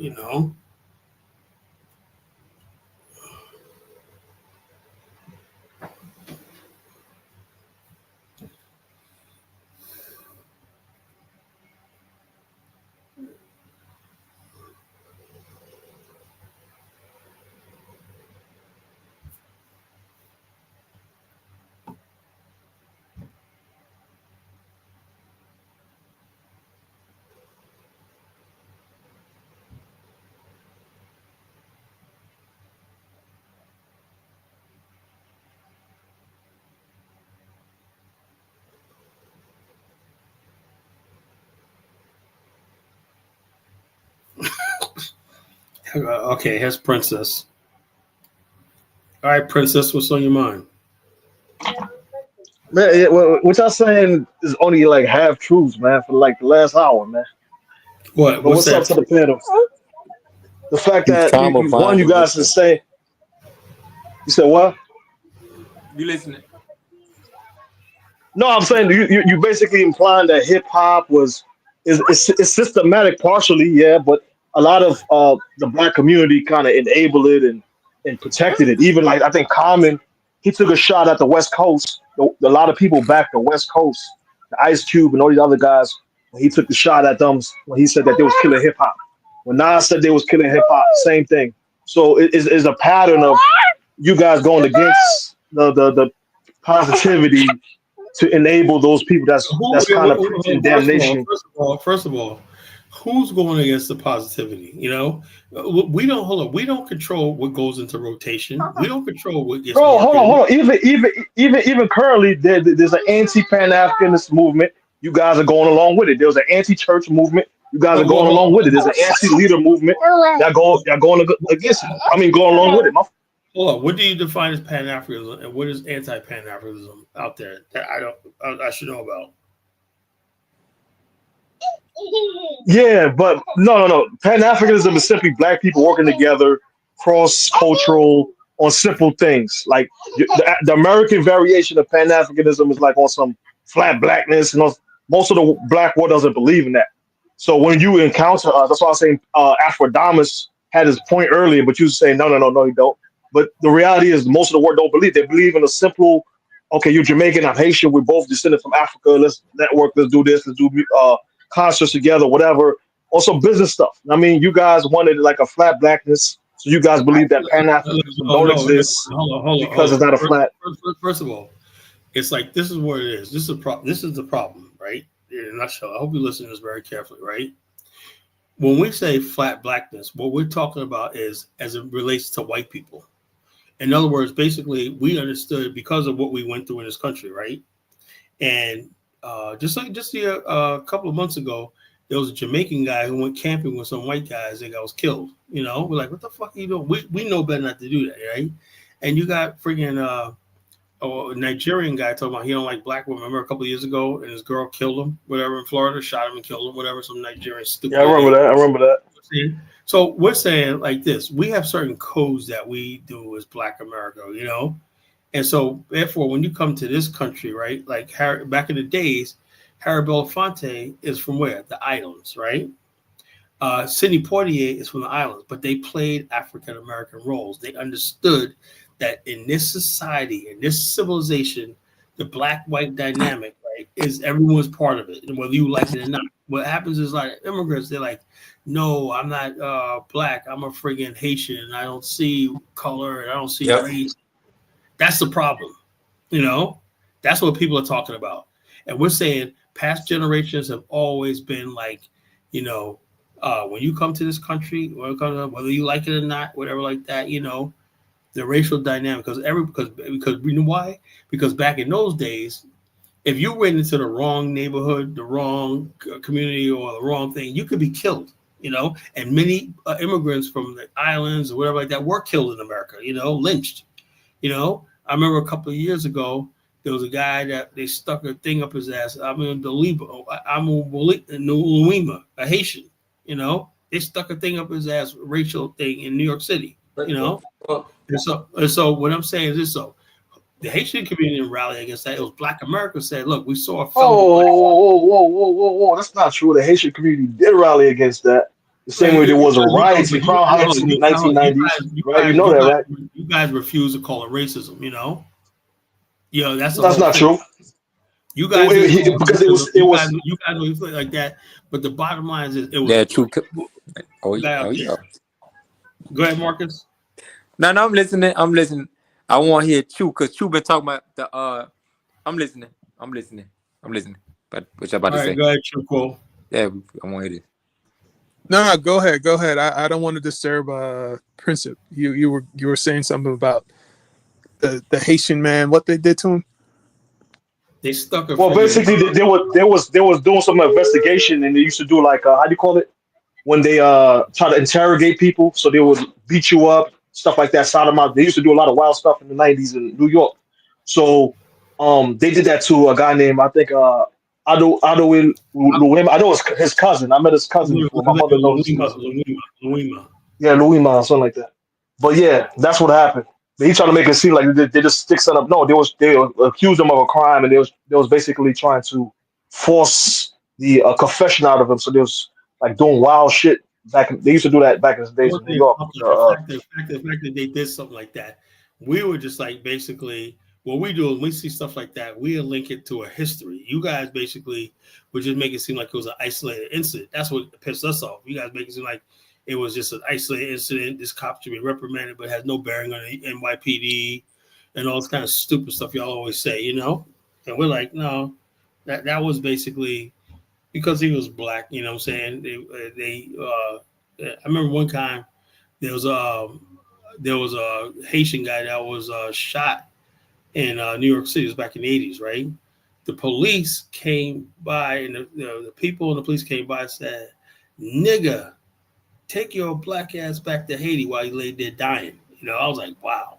That was a big story. Alton Maddox and C. Vernon Mason covered that. And it was like African Americans, Al Sharpton, even though I like Al Sharpton, man, he basically said, you know, we're like, what the hell's going on here? And a lot of Haitians back then, like they were like black people, Haitians, were all together back then. Because racism, everybody was fucked up by New York City racism. Giuliani. Hold on. You're not even you skip Haitian. They even accused us of bringing AIDS to New York, and we had a mass march through the Brooklyn Bridge. Thousands, hundreds of thousands of Haitians. My father, my mother was there. So you telling me that Haitians believe that racism didn't exist? You lying, bro. That's true. Haitian. I don't believe you say Haitians believe that racism doesn't exist, because I live in South Florida. I'm not saying they don't exist, but I'm saying how they handle racism. They handle it from a standpoint of, okay, well, we could all rise and both things, because they recruit a lot of white people to their causes, you know, when they basically. Bro, majority, 80, 70, 60, whatever, however, majority of Haitians live in Haitian enclaves with other Caribbean. We don't live near white people on a. You guys live closer to proximity to white people than we do. Are you kidding me? Bullshit. We live in Florida. Most Haitians live in strongholds like Miami, Y'all get Connecticut, hit by that little Haiti. New Jersey, New York, and they either live next to other black Americans, live next to like Jamaicans. You answer my They see somebody's a fucking doctor. They say, "Oh, that's a Nigerian." Like me and my business, my family business, right? We have a thriving. But what's wrong? What's wrong with that? What's wrong with that, Colin? You just automatically assume they're Haitian. You don't know if they're Haitian or not. You know, you don't know what the hell. No. Tell you. No, I'm saying Haitian. Like the Haitians live next to other black people. In Brooklyn, we live next to Jamaicans and Black Americans. I grew up with a lot of Haitians and whatnot in Black African American neighborhoods and whatnot. You know, I don't know what you're talking about, man. You know, but when you guys get your money, y'all go live next to white folks. That's not the case, bro. Because I come from a black middle class. The largest black city in the world is South Jamaica, Queens. Then you got Mount Vernon. Then you got Islip, Long Island. You got black. There's a lot of Caribbeans in Jamaica, Queens, bro. Come on. Well, let me talk about when you guys get your money. That's not the case. That's not the case. I can talk about myself where I live. That's definitely not the case. That's not the case, dude. Cause where I live, but you in the South though. You in the South. You don't count some of New York people like. You don't count Cali niggas. Why you say that? Why the majority of the South is a lot of there's a large black majority in the South. There's old like they kind of like to say that there's no more New York City too. Chris Principe, Queens is the largest black community in the world. Those black people came coming. Yeah, Queens, New York. Queens got different people there, bro. No, they don't have different people. Queens is African Americans that came there in the 1940s. You mean Jamaica, Queens? That's my family's from. Queens? Queens is a whole part of Queens. I don't remember no Caribbeans there, man. Come on. You know, Jamaica Queens got a lot of Caribbeans there, man. No, Jamaica Queens. No, the north side of Jamaica Queens, Parson Avenue, may have Caribbeans who have rental houses, but the neighborhoods back there with the property who owns houses, everything, those are African Americans. They've been there for generations. You're talking about back then. We're talking about today. There's no real homeownership out there in Queens, Caribbeans. Come on, stop it. You know, Black Americans are getting pushed out of New York. They're leaving. They're not getting pushed out of New York. My family's still there. What are you talking about? My I'm talking family about- owns like 4 or 5 houses and whatnot, and they like millionaires. What are you talking about? There's an exodus out of New York, is what I'm No, saying. there's no exodus out of New York. Please A lot of stop Black Americans are coming down to the South No, because they're of not. No, they are not. Okay, I played a thing the other day about the top Black communities in America, right? South doesn't even make the top 5. I didn't notice. See what I'm saying? What is Southern brother at? See what I'm saying? Colin likes to downplay the South. A lot of this, the Man, most of the Black neighborhoods. Hold on, what do you say about the South? Because, like I said, I grew up in an upper middle class city. that's my point. It's still a lot of Black middle class neighborhoods in the South. You got DeSoto. A lot of those quote unquote cities. Duncanville, Exactly. Grand Prairie. You got Gentilly. I can name a whole thing. I all lived in all Black upper class neighborhoods, bro. I don't know what the hell you talking about. All throughout the United No, I'm in States. agreement with you. Colin's downplaying the South. He's trying to make it seem like all the good cities got burned in the South and New York. Hell no. Up north is the safest. We came to the north in Detroit and say like that, Gary, Indiana, Pittsburgh. Those are all African Americans still. But why you look down on the South? Why do you look down on the South, Kala? Are you too I don't good? look down on the South, but I'm just saying the South is. Look, I live in the South. He fled, man. He fled the South. But the South doesn't have the population. Yes, it does. You talking There's way more Black people in the South than in the North. No, that's not the case. Let me find this. There's more Black people in the South, Kala. What you talking There's about? more Black Americans. No, actually, Yes, it is. check this out. You know something? There's more Black people in California than any state in the South. Except for You have to wrap it in. 60% of Black people live down South. No. Mississippi 40% Black. Louisiana's fucking 33% Black. Yeah, South Carolina 30% Black. They have He talking them Sinetta statistics, man. You talking Sinetta statistics, man. Georgia like 35% Black. Most black people still live in the industrial North. That's a fact. No, they don't. No, they don't. No, they fucking don't. Black people, niggas, Black people live down. Black people have been down South for centuries. The fastest growing region in America. No. Black people are in the South. Really. No, the Black people have always stayed down South. This is our homeland. Always. For hundreds of years. In Northern, most Black people I see in the South are from the South. I don't meet many New Yorkers where I'm at. You tripping? More than half of the Black population lives down South. 56%. No, I don't think so. I don't think so, bro. No, I think we got that wrong. You can look it up. Not everybody. Yeah, Colin, get your statistics, man. Where you get your numbers from? We want to prove this. Go to the Black, but we got all Black cities and towns down South. What are you talking about? So we got them saying we got them in the North. That's what I was saying. Dude, I can a map. They got a whole map. Yeah, we got them up north too. Hold on, let me see. Kala likes living around white people. That's what this is about. I can see because most of my I live in what the. Most of my contact look this up, bro. I got a huge, large numbers of Black people in my neighborhood. You can always come home, Kala. You can always the Blacks live in the deep South, Louisiana, Alabama, Georgia, South Carolina, Mississippi. Where I'm at. Doesn't matter where I live at, Back to back. Colin live in a sundown town, man. You live in a sundown town. No, I don't think so. Talk about me. You need to come to this area right here and see Black people doing really, really well in Virginia. Black people about to take over the state in Virginia. Virginia, you ain't taking over no damn Virginia. That's white people. Man, we're already there, man. What are you talking about? You talking about? Bro, pull up the numbers. Pull up the numbers. The top people in Virginia are Black, man. We talk about everywhere you see judges, everything like that. Chief of police, all Black. What percentage of Virginia is Black? Virginia is Black. What's the percentage? Well, about a good quarter of the population, and Black people are basically everywhere you in the look. State of Virginia. I'm talking about the state of Virginia. The state of Virginia, about a quarter of the population is Black. Ain't no way. Yeah, that's it. The quarter of the population is Black. You sure about that? And not only that, 18%. Black people in Virginia Beach. Check us out. Virginia Beach and whatnot. These are the oldest African communities in North America, right? You fucking lying. It's the Lafitte in New Orleans. You fucking lying. It's the Lafitte in New Orleans, Bay Area. The oldest Black American. You fucking lying. You fucking lying. Because I lived in Lafitte. You lying as a motherfucker. The oldest continuous Black neighborhood is in Lafitte, Treme area of New Orleans. Ain't no fucking Virginia. Ain't no fucking Virginia. Look up the Treme area. What were the first Africans brought to? You fucking lie. And then one of the oldest one is in Memphis, Orange Mound too. One of the oldest No, ones. no, no. 1619 was the first black people, right?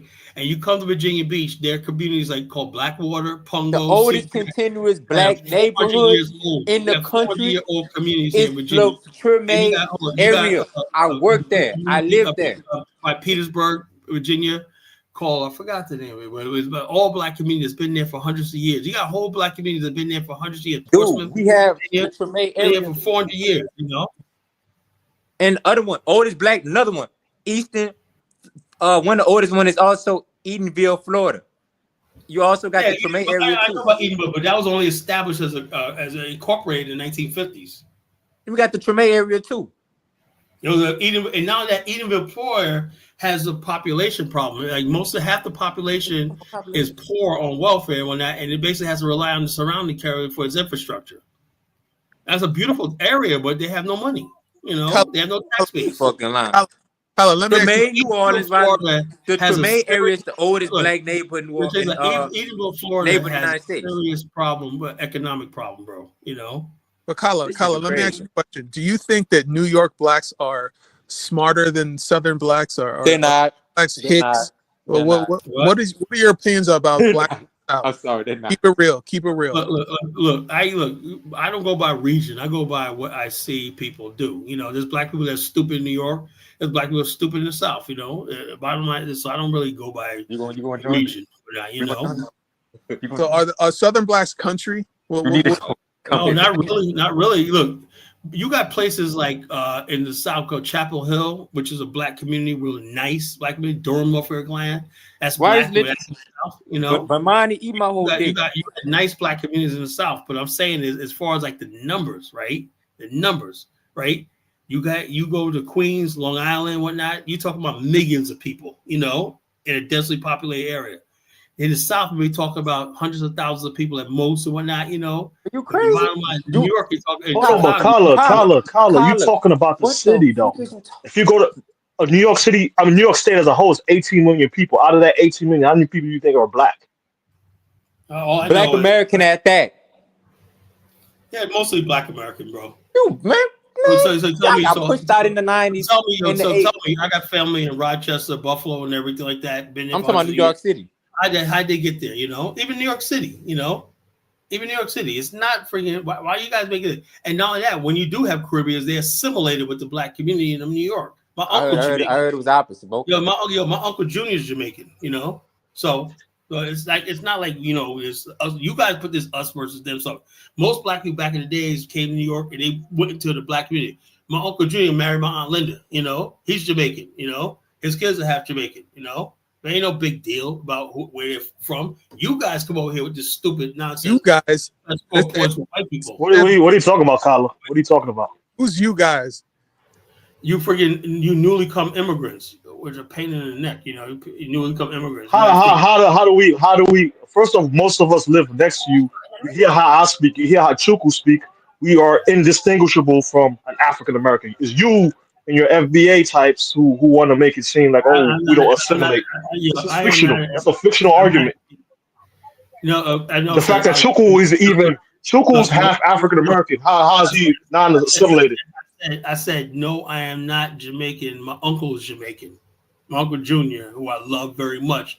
He just built a recording studio in his house in Hempstead. When I showed up before I came, I left my car there, so I go to JFK Airport. Anyway, basically, he built a recording studio, man. He issued DMX's brother, you know, was at his house. So bottom line is, so I got. No, but Kyla, the fact that your uncle is half Jamaican is an example of the fact that the black community has long assimilated.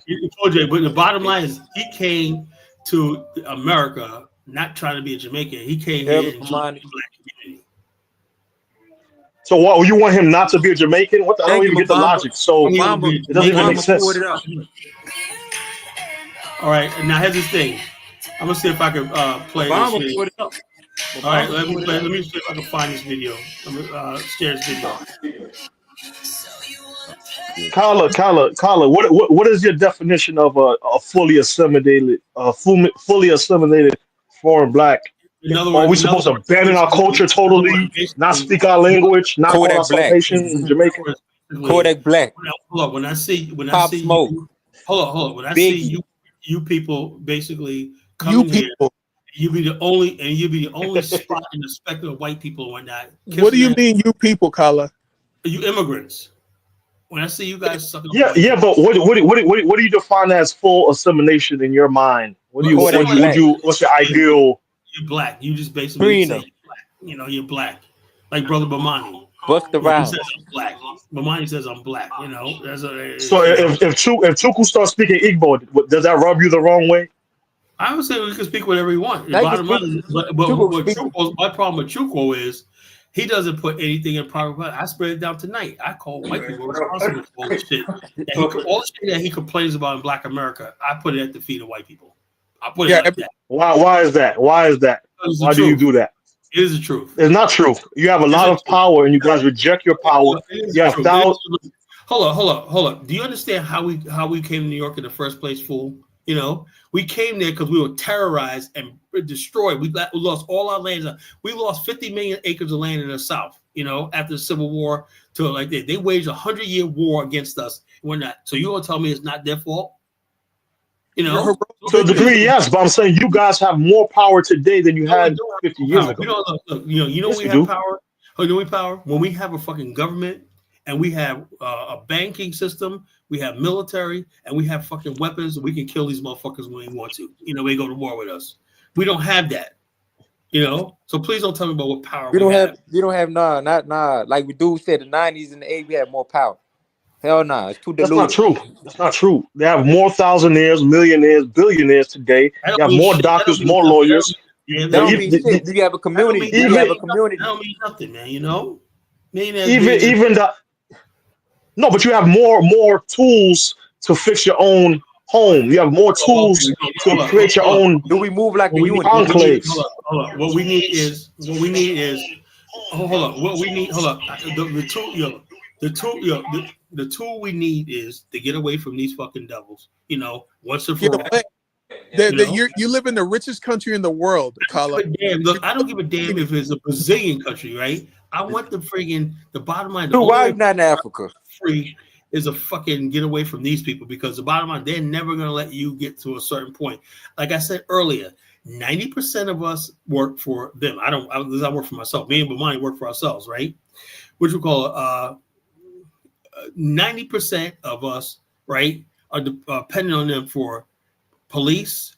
They control the courts. They control the judges. They control every aspect of our lives and everything. They control the media, not like that. So you cannot have that inbound to tell me what we need to be freaking doing. How are you the richest black people in the diaspora and you're still Because the whole thing it doesn't matter how we're rich. We have no friggin' we don't have a government. We have an entity. We're not a majority. This is not a black. You do have a government. Trump is your president. That's your government. Trump is the president of America. He's not a president of Black America. And you know something? Black America. Hold up. Will be perfectly honest with you? I'll rock with Trump, you know, in a way, because the bottom line is, like, when Trump is in conflict with Africa right now, I'm gonna side with Africa. I fuck with you. Right now, somebody asked me about South Africa. Going in. I really don't give a shit. Jamaican. You know, going to Bomani. Crazy. You know? Now that hold up, that's a TikTok video right there.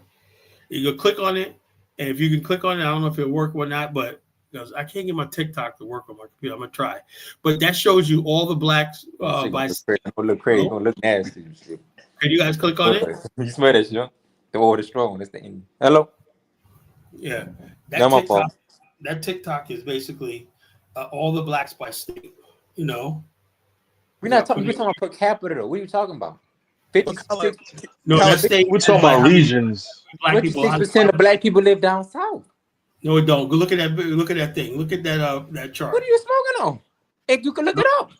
Look at that chart. Fuck the TikTok. We not talking. 56, 90%. Prior to Super was 90% of black people. Now it's 56%. Black people always stay down. Majority of black people don't live in the South. The South doesn't. The South population, the whole South population is less than New York City. That's in New Oh, you York on State. crack? No. Oh, you on fucking New York is crack? only Houston 18 got million Dallas total people. The Metroplex of Dallas got 8 million people. Houston got 7 million people. Take What the Texas fuck? out. Take Texas out. Atlanta and got 6 million people. New Texas Orleans out. got about 6 1 point some million bro. people in the metro area. Why you hate the Please. South? Who told you that? Who told What you the hell? How you hate the South like that, That's a small, sleepy town. What the That's fuck are you talking about? That's that New York Mecca talk, man. That's the That East Coast Sarnetta shit, dog. statistics. I be trying to be Yeah, that's that's that. that East Coast shit. I be trying That's to that tell Empire y'all. State bullshit. That's that Empire State bullshit. Yeah, like what the fuck? Bottom line is this: you add up South Carolina, North Carolina. You see what us Caribbeans and Africans got to put up with in New York, man? You see that? Man? What we got to put up with in New York? Shit, what the man, fuck? you guys are funny. No, Dude, what I'm saying, Memphis got like 1 million some people in this metro. Like we don't who got have 1 million town- people? The metro areas. We have large metro areas down south filled with black people. Are you crazy? All right, well, let's look this up. What the hell are you talking about? Let's look this up. So, Colin, New York is a black mecca, huh? Fuck no. New York has always been a black Mecca. We Fuck talking about? no. Hey, not hell no. They only had one section in New York, Harlem. Then New Orleans had Treme. Motherfucker, hold on. BR had South Baton Rouge. Memphis got fucking Bill Street. What the hell? Miami had Overtown. Hell no. Memphis, are you kidding me? Okay. Dude, You know? y'all culture totally different from ours. We second line in trouble. We don't Okay, do no New now, York hold shit. up. We still listen to jazz and second line. Y'all listen to hip hop. Hip hop is our culture. Y'all let Caribbean African people outpace y'all in your own cities. What the fuck y'all talking about? Y'all at the bottom. And I fuck with y'all. But y'all at the bottom in New York City. We run this shit down. They basically in Georgia, they don't even list black people as a freaking demographic. What the It says basically, what percentage of Georgia is white? 49.6, right? It says white alone, not Hispanic, Latino. Hispanic Latinos 11%. They don't even list black people, man. What the hell's going on? Talking about the 11% of Georgia. If you look at the population, 30% out of 11 million is what? Bamani, I am a nigga. Bamani, I'm sorry, I gotta respond back to Bamani. I'm listening. but Kala, if you look at the population changes, the New York population is shrinking. A lot of black people are moving to Florida. A lot of California moving to Florida. No, white people are moving to Florida. Black people are not moving to Florida. Chased out. You're getting pushed out. Funny is chased out. My family, that Chuko guy has some fake stats. Majority of the black people just moved to like surrounding states in New York. Like, what is he talking about? Like, no, hold on. The majority of the numbers of blacks are still in the South, bro. Like, do you guys go outside? I don't think so. I don't think so. You know, that's what I'm saying. Bro, you like, Chuko doesn't go outside. He was from Brooklyn, now he's from Jersey. You don't have a life outside of this, Chuko. No, Stop it. We got New Yorkers. I'm not even a New Yorker, bro. I'm from New York. Half of Bed-Stuy got gentrified. What are you talking about? You be outside? It's like, so what? What the fuck are you talking about? Bed-Stuy is like what? Come on, bro. Spot in New Some York. Jews, boy. Okay. Come on. Stop, bro. It's like New York is a whole state. You know how New York, culture how down big New York is, bro? Like, come on. Even Harlem was getting gentrified by Latinos and whites until them African niggas came over there. Now there's a lot of Somali and Guinean niggas over there, right? No. Absolutely. I've been to Albany. I like Albany. Smooth up there. Black people. Hold on. No. Outside of Buffalo, outside of Albany, all those areas in between there is a bunch of white people. There's no black people like that. In heavy numbers. Not in heavy numbers. Don't go outside. Little pockets of black. Go outside because that's a damn lie. So name the areas outside and all those parts in upstate New York. You're crazy. I'm talking about outside those key areas by Canada. Don't go nowhere, bro. Outside those key areas by Canada, bro, yes, in the areas that's closer to the city. I need some. Come on, bro. Now, Schenectady has hoods. What are you talking about? That's near Buffalo and all them spots, man. Bro, Schenectady is a white town. Hold up, Dark Migo. Atlanta's total population is 510,000 dollars. Who said there were millions of people? The metro area. Oh, the metro. Okay. Metro. Come on, man. Just what the fuck are you talking? We have Houston, Dallas, New Orleans, Charlotte, Memphis. Let's go to Houston. Let's go to Houston. Houston, Texas. Austin. What the hell are you talking about? Population. Let's see. Houston population. Houston got 2.3 million people. You talking about the metro too? Mexicans, Latinos, and everything like that. How much You of those talking are about the black? This nigga crazy. I ain't got time. 2 million people. How many of those? How many Negroes in This that? nigga bro? crazy. About 25%, but we go by the metro, dude. We Oh, 25%. You not Okay, listening what I'm trying to tell you. okay. What is the population of Houston metropolitan area? Right here. I got it right here. 7.5 million people. Okay. I'll give you that. 7.5 million people. Of that, how many are black? He don't know.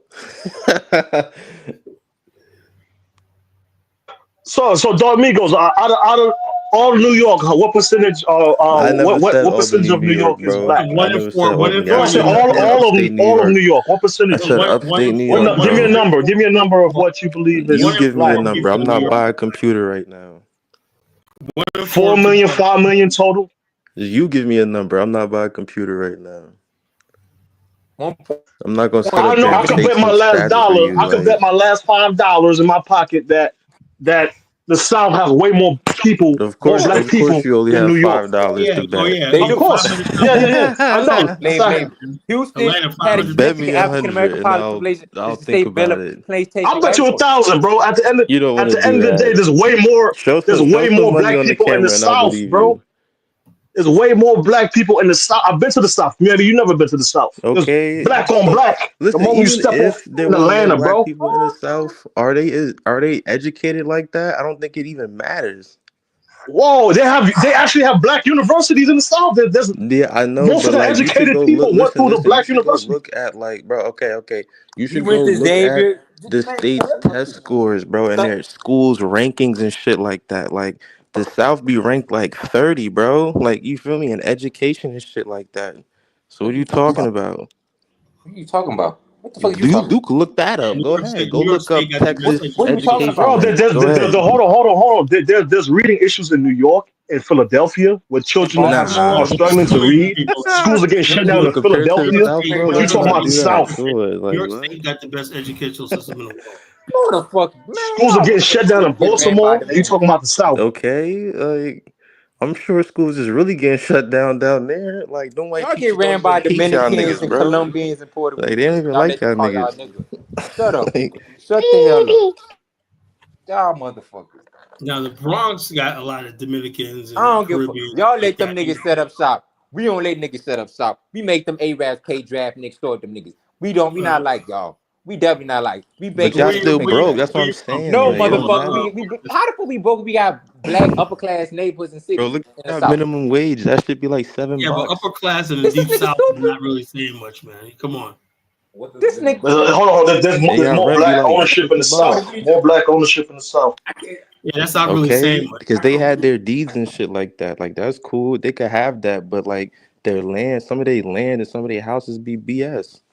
What? There's Nigga, no y'all value niggas to it. fucking apartments. We have. No, I ain't got time for y'all niggas. That's what I'm saying, bro. Like it don't matter. Like people move to the South. Why? It's cheaper. You know what I'm saying? Like that's the only reason why they You need moved to down stop there. smoking New York crack, bitch. Stop smoking that. Okay, bro. It's on shit right now. All right. Get your ass off my. All right. So how much is your rent, sir? How much is your motherfucking rent? 3,000. And you stupid as the fuck paying that. Get your I'm face. not though. You know what I mean? I get a lot of stuff included. I get amenities. I'm sure you don't know about that. You take your garbage out. They do a lot of things for you. It's definitely worth the price.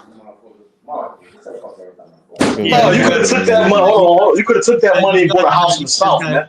You guys got So you guys got what? For you guys what? got to chill out with the language, man. You got to You chill. ain't got no cars over there. So I could be around a bunch of crazy niggas? Like for what? Like I'm cool.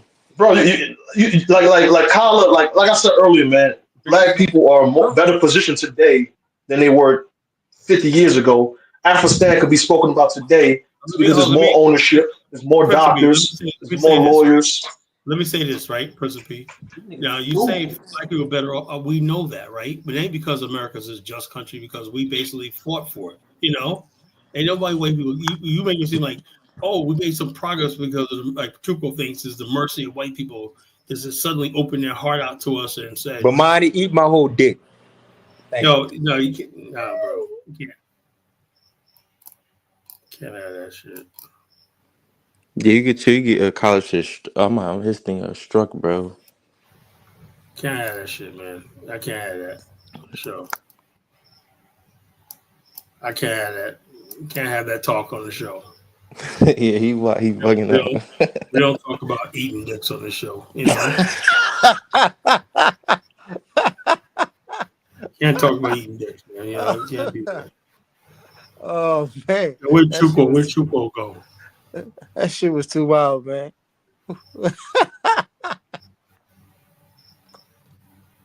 That's the Yeah, South. platform get too popular, bro. You gotta lay down the rules when people come up here. Man. Yeah, man. Bottom line, I want discussions. Look, everybody has good points on this topic. You know, everybody got good points, and I'm like, you know, trying to That's be the like South. this. We don't have to talk that nasty shit. I don't want to hear nobody talk about eating a dick, man. You know, that's a sus shit, man. You never know about eating somebody's dick. Come on. We do not do that shit. Man. We do not talk about eating dicks on this platform. No, but I feel you, bro. That's why it's kind of hard having combos with them, bro. They be too, extra, man. Oh man, yo. Now, what you call my man, point? I'm trying to make is this. I'm gonna let him back up in a second. I'm gonna let him back up in a second, see if he can redeem himself. Whatever, man. you know. That shit was too We're funny. having a serious, intelligent conversation. You know, it gets passionate, but not. We don't have to cuss or say shit like that, man, because people listen to this show. And it basically like this, you know, I'm trying to build up a platform where people could feel welcome and respected. You know, it's like a respectable platform. That's the problem with our black nationalists, like that. We just let it descend into fucking bullshit. You know, you got to keep a high ground. Why should the people who preach this integration bullshit have all the fucking decency and everything? We got to be in the gutter. You know, it shouldn't have to be like that. You know, so let me bring Marcus back on. You know, hopefully he can start off all new. You know, my fault. But mine was getting on my nerves. My fault. Yeah, but all right. But look, just your mouth. You know, look, that shit is uncalled for. That shit. You know. Anyway, what I'm saying is this though. My point I'm trying to make tonight is that what started the conversation was, you know, when Principe says that black people can do all this stuff. I said, look, yeah, I think Black America has done as far as it can do in these situations, right? To deny that is to deny systemic problems. Like, look, you have one race of people in this country, white people, right, who are dominant. They're determined to stay dominant and everything like that. And what we've always done in America is live off their scraps and their excess. That's just the way it is. You know, whatever they don't want, whatever they can't do, whatever like that, whatever the extra, we fill in the gaps. You know, that's the way it is, you know. So with that is people, now we're being tested right now because there's people coming here from other countries, black people coming from other countries, telling us how great we got it. You know, we're saying, wait a minute here. We're making a living here because all we know. We come from the industrialized world, but we still got problems. Like, in our mind as an African-American, you know, we can't stop thinking about lynchings. We can't stop thinking about slavery.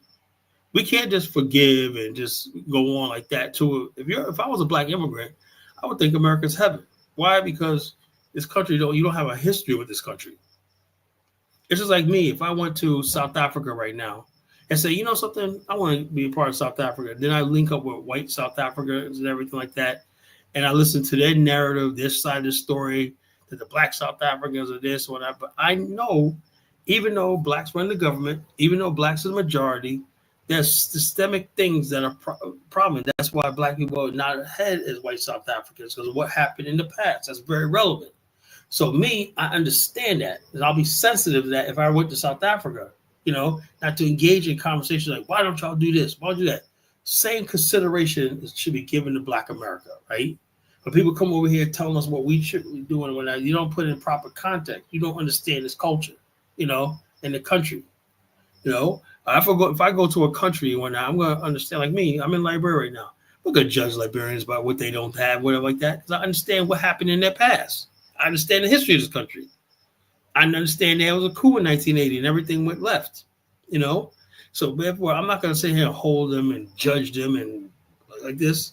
But when it comes to Black America, everybody feel like they could come here and just put their chest out and just dictate to us. And that's what's annoying with us. That's what, principally, if you want to ask, That's what people hate.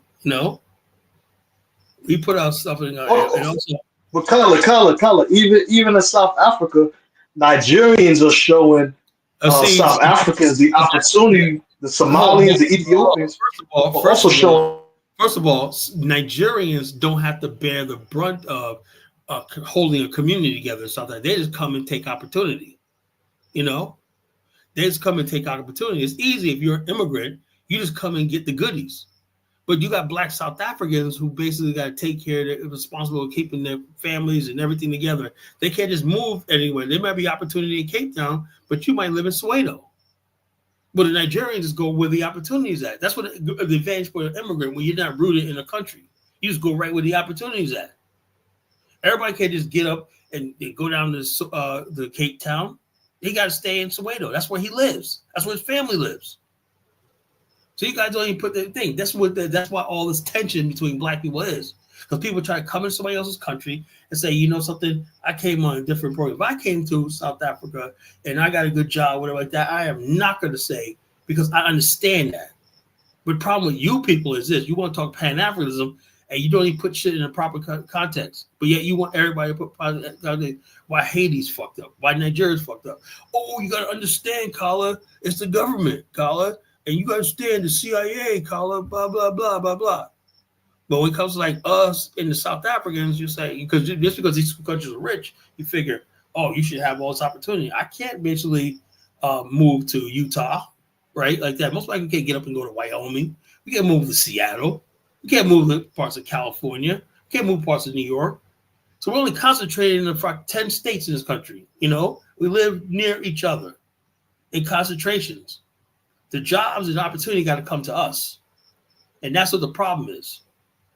Black people communities are down, right, in Detroit and everything because they move jobs out of our community. Now, if there was people bringing jobs into the Black community, yeah, the community would start thriving again.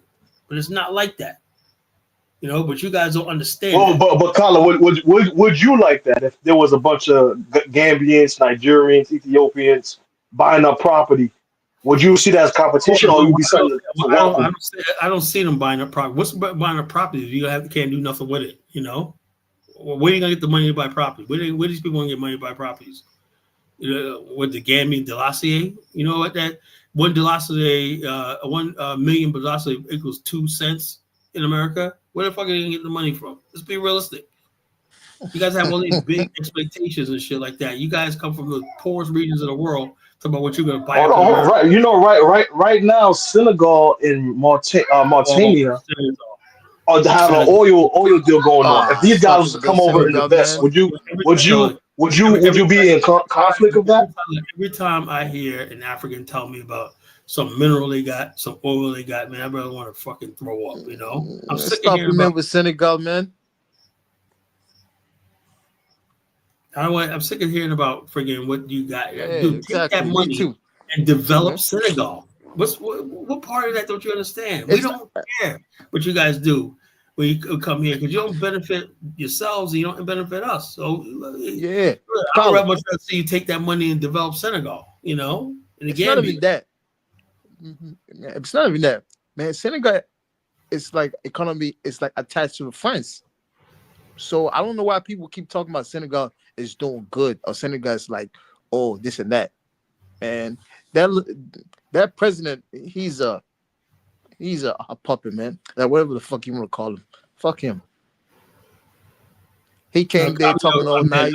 Ahmed, come on, stop with the cursing, bro. Oh yeah, my bad, man. He came up there all nice, talking all about all this black power, black this and that.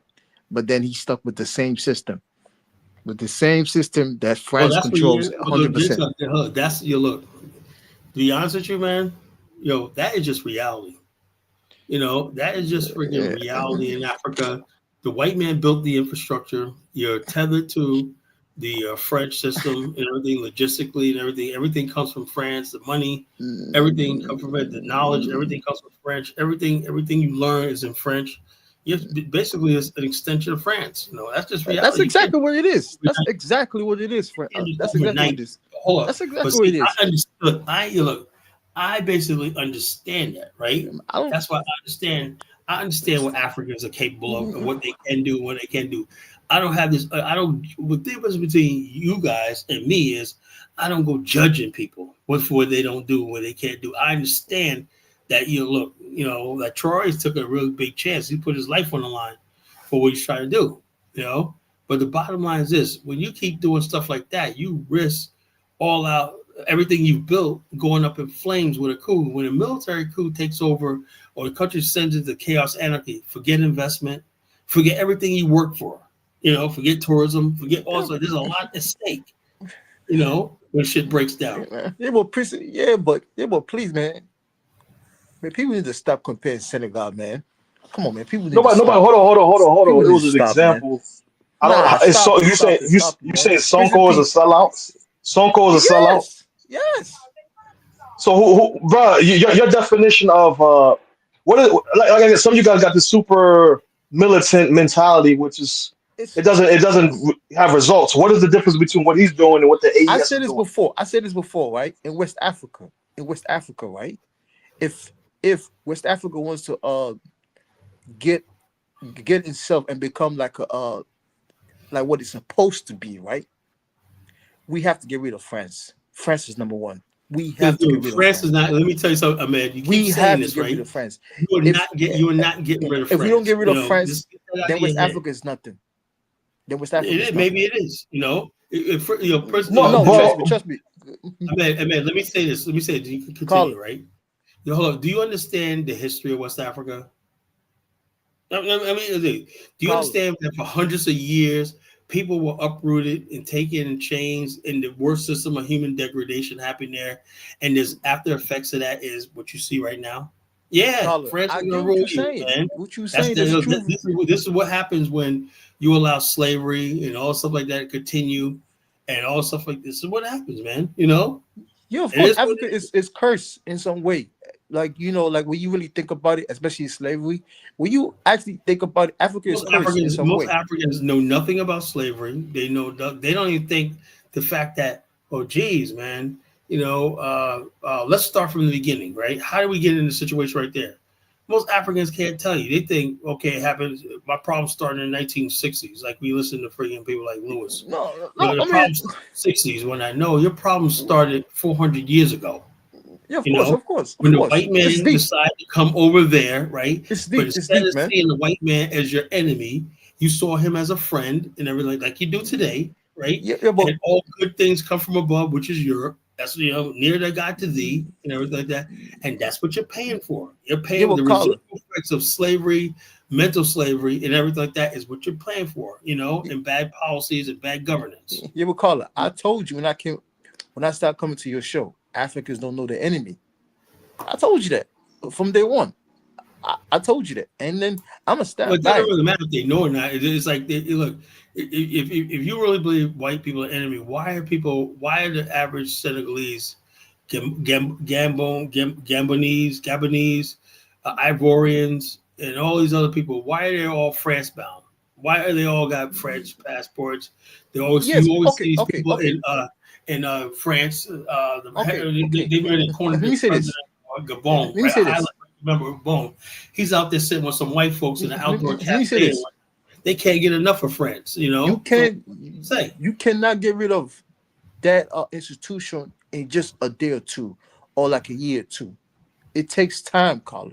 No, it's a mentality. The Africans don't want it like time. It takes time. Africans see, look, I had blocked the girl on Facebook today because I got tired of her. One of Dynasty's friends, right?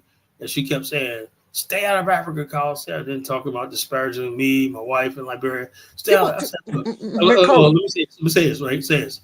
More Africans have hatred for us, me, calling me a colonizer, calling this. Carla. I'm just dead serious. And so you can't blame white people for this. If you guys want to worship them and hate us, what can you do? Carla. Even Ahmed. Hold on. Please. You contradicting yourself, Ahmed. But go ahead. Let me say this, please. Carla, just like I mentioned, there is certain Africans, right, that get rich off the destruction of what Africa is. If Africa continue the same way, they will become more richer and richer and richer. So when you Well, that's been online, happening right? for hundreds of years, man. That's been When happening you for hundreds of online, years. when you online, right? There's certain people, no matter what you do or say, they benefits of the third world that's in Africa currently. They benefits 100%. There's certain people, right? They have certain establishment in Africa, right? They want Africans. These are Africans. They want them to be as stupid as possible, as uninformed as possible. That is facts. There's certain people. I'm not lying to you. So sometimes when you're on social media, you go around looking for, all these people. No, some of them are the same ones. They get paid, or some of them they get benefits. They empower. Well, I saw a video the other day. I saw a video the other day, right? There's this African chick. I'm telling you the truth, man. Hold on, Ahmed, man, come on, you gotta let somebody else talk. Yo, check us out. We heard you. I saw a video the other day with this African sister, right? She just broke it down. She's talking to this white guy, right? And she basically, first time I heard this, and I knew this, but I couldn't like it because people like Elvis, where she said that climate shit is bullshit, basically, right? She goes, look, we in Africans are sitting on $12 trillion worth of energy, potential energy, right? But you're going to give me $100 million in the Green Deal to not do anything and carbon credit, $100 million, while I'm sitting on $12 trillion, right? Because you are talking, because the whole climate thing is designed to keep Africa undeveloped and poor. Yeah, most Africans can't see that, They go, oh yeah, the climate has nothing to do with you, So that's what, let's say the climate thing is initiated, right? You're talking about in 100 years, they're saying the world's temperature will decrease by 0.5 degrees. Is that worth you sitting there for the next 100 years in poverty without developing industries? Look, Bahrain and Qatar is making billions and billions of dollars off of liquefied natural gas, selling to markets all over the world, right? Africa got way more of gas and natural gas, stuff like that, but they don't want to develop it because they look to the West, and the West tells them, environmental shit and whatnot, So the bottom line is, and the fact that these decisions are made by Africans, right? We're not us. What color? McCullough, I beg you, man. The white man says you guys start doing this. These people, color. These people work for these people that goes on social media. I'm trying to tell you the truth. These people don't represent the average Africans, man. It does not matter. I get what you're saying, but in the day, it does not matter. The bottom line is this. You ask yourself this question, right? The question I always want to ask is this, right? Why even have a farce of an election, right? Now, when somebody says, what about Sierra Leone? Oh, that's a democratic country. Well, then Sierra Leone go along with it. And then on one hand, you tell me how corrupt the government is, right? But you just said you had an election. You said you're a democratic state, a democratic society, not. How can you be a democratic society and then say this the government's corrupt and all stuff like this, and that's powerful people control, or they're being controlled by outsiders? The whole idea of a democracy is you have sovereignty and you control your own future. So Africans always tell us, well, we got our own countries. Do you? You can't have it both ways. You can't say when you talking like that, we're sovereign, independent countries, but yet nothing about that country benefits you. Colin, it's chess, man. You gotta understand, it's chess. It's from gradual, small improvements, small policies. Hold on. These are next. I've been hearing about your gradual shit all my life. Colin was saying a great thing. Let's just stick to that principle, man. Please. Let's not go bounce. Let's just stick to one thing and then probably spend like 20 minutes and then we go to the next one. Man, Colin, I'm trying to tell you the truth, man. There's some people benefits off of this miserable. There's some people that benefits off of that. Africa, like it was one time, right? I'm gonna give you an example, right? Would America ever allow, let's say somebody that's foreign department of like that has diplomat, right? Or from foreign country, right? Comes to America, right? and then tell America who the hell to vote for, right? Have a press conference, right? Show a video who to vote for and how to vote. Will America ever allow that? Of course not. But the thing is, Okay. Because Let me say this. why right? do you guys go around calling yourself a democracy then? If that's the But check this out, right? I said that, right, on the on Donna's show, right? Guess who called me stupid? Elvis. Who? Elvis That's called me your boy. retarded. Elvis called me retarded. Look how you just answered that question properly, honestly. You said, hell no, America will never allow that. Man, Blinken went to Nigeria and had a press conference. Next to him, while he was speaking, right, there was a video showing how to vote and who to vote for and how to register to vote. Blinken did that. Blinken was the Secretary of State. America would never allow another Secretary of State from another country have a press conference and then tell the people who to vote for and then how to vote. Because head of diplomats, that's not their job. But when I said that, you have Africans say, oh, I'm stupid. You know why? Certain Africans don't want to see Africa develop. Certain Africans want Africans to be as stupid as possible because they benefit off of that. I'm telling you the truth, man. No, that's you got obvious. some people that's in this country So that's what I'm saying. that make a lot of money. So, like I said, my point is, I'm trying to make about Black America is we're sort of trapped, right? Because I'm like this, because Africans can't get it together, like you say, you just proved to me. Africans can't get it together. The foreigners control their country, whether it's the French, the United States, everything like that. What's the point of me going there and settling down, right? If I'm going to live under the white man, I might as well stay the fuck here, you know? I might as well stay in America, you know, if that's the case. So how do we basically change that dynamic, you know? Exactly. So the bottom line is Africans don't want a revolution, you know? You got a revolution. If you really want to be free, it's going to cost you, you know? It's going to cost you, you know? I always say it. Africans don't know their enemy. I said who? The Europeans and then the Arabs. I said those two people for a reason. But other people, you know, stuff like that. But people like what the problem with people like Chukwu is his whole thing is trying to tell Black America what to do. And I'm like, dude, man, your country, you know, God. I don't want to bring up those people, man. I'm tired of those people. Everywhere they go, they have issues with Black people. Everywhere they go, man, they have issues with Black people.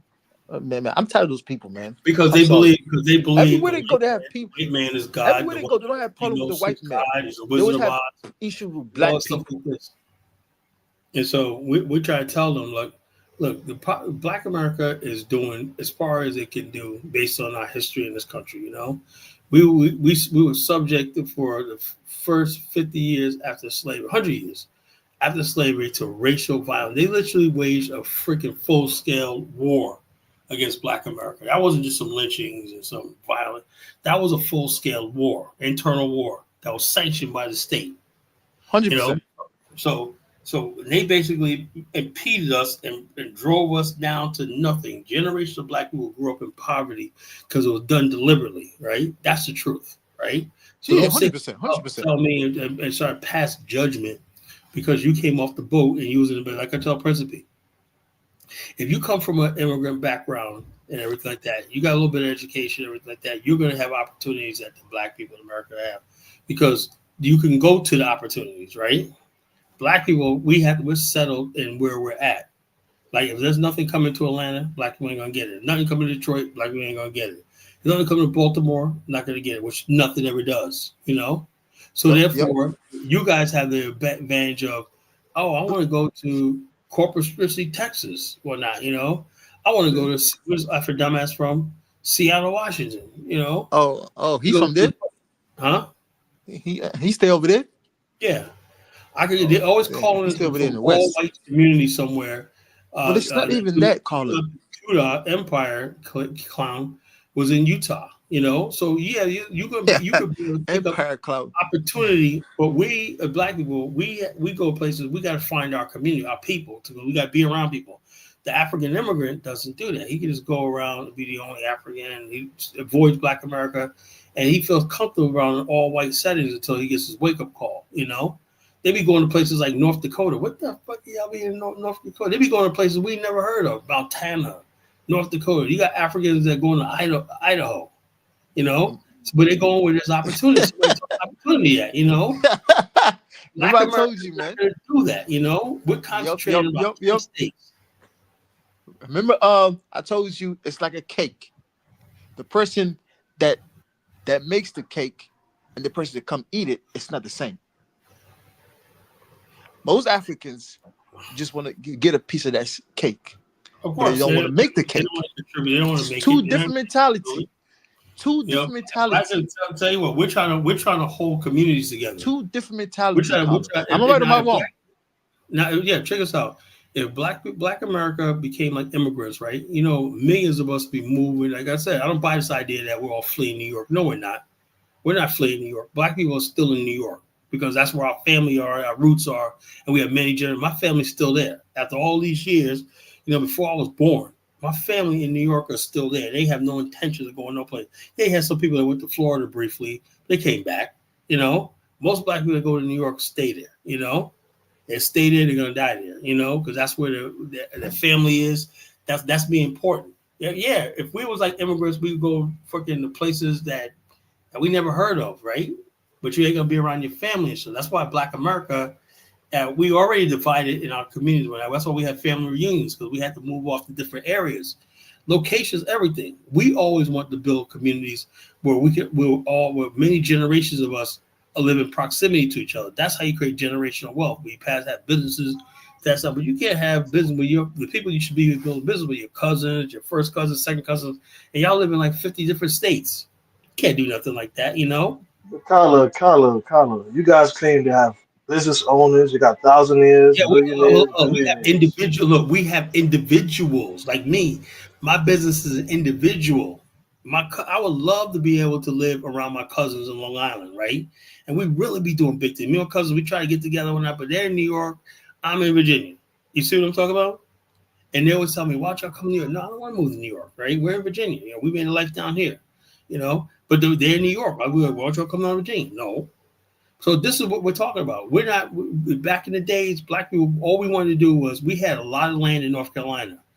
Why did all my family that had hundreds of acres of land in eastern North Carolina, why do we got to go to New York?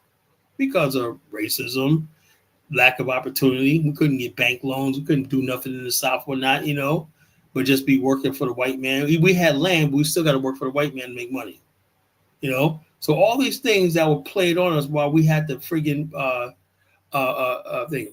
On top of it, you didn't build enough wealth, Colin. Yeah, everybody's talking about that. You didn't build up a wealth, Colin. How you gonna build wealth if you don't have huge families in the generation? Do you understand? Like companies like Mitsubishi and all these, even the Trump family. You see how they're all together? They're all together, either in Mar-a-Lago or New York. They're together. You know, we don't have families like that in Black America. Everybody's doing their own thing. Everybody move off here. You move where the job's at. Hold on, but Carla, what you saying is, I don't see why Ahmed is not challenging you. Some of you guys are in the same city, y'all working long hours for the white man in the city in the Northeast. You guys could go down, buy property, or open warehouses, get contracts from Amazon and whoever else. People that even though you may live in the same city, you live in Brooklyn, you live in Long Island. You live in upstate. My family lives upstate New York. We live in the same state, but we live upstate. We're not living in proximity with each other. You know, that's just but I agree with that. I see the value in that. But I'm saying you guys now today have the power to economically create your new hubs in America and in Africa. Listen. Bottom line, the whole thing is this, bro. That's not in the white man's plan, you know. We've tried to do that with. What are you talking about the white? It's not in your plans. You guys are the one who devalue the leadership. You devalue the Black church. You devalue ownership. You devalue. Come on, man. Yeah. You see, you guys were talking about immorality earlier, right? Y'all devalue Pan-Africanism. All the stuff that you slowly devalue is creating a more toxic Black community. I'm just not a fool, you know. Soul City. I'm going to show you something. Now, we tried to do this back in the 70s, right? With Soul City. I'm going to show you a video of Soul City. You know? Let's talk about Soul City. All the stuff you talked about. Sometimes all you need to actually succeed in life is to meet your helper. You see, Guys, this person right there behind. I keep having these African videos. I'm planning a trip to this place called Soul City.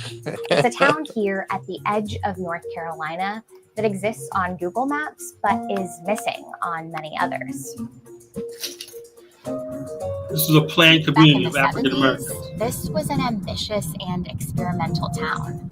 Built and Kylie, you get tether ads. You get tether ads. thousands of acres of No, former I don't get really plantation land There's not really that would help many ads. them gain social and economic power. Your algorithms think It was the you're a dream tether. of one man, civil rights activist No, I'm an Floyd activist. B. McKissick, who for a time found an unexpected Are you watching the path. video? Republican President Richard Nixon.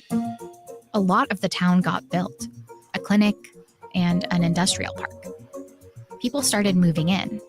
But the reason you don't see it on most maps today is because it doesn't exist like it was supposed to. If you ride around today, you're going to see empty buildings, vacant buildings. But you have to remember that at one time they weren't vacant. We were rising, we rose up. We were just getting there. We were just becoming viable. That's when the rug got pulled from underneath us. So whatever happened to Soul City?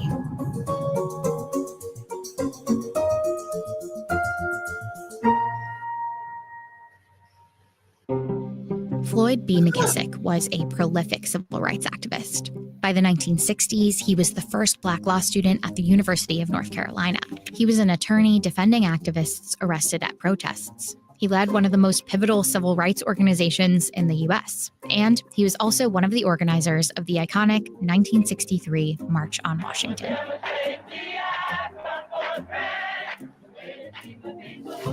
Here he is next to Martin Luther King. But McKissick believed progress for Black Americans had been slow and inadequate. So for years, he set his sights on one big idea. What if there was an integrated town where everyone, especially racial minorities and the poor, could thrive? A planned community where Black Americans could chart a new path towards equality.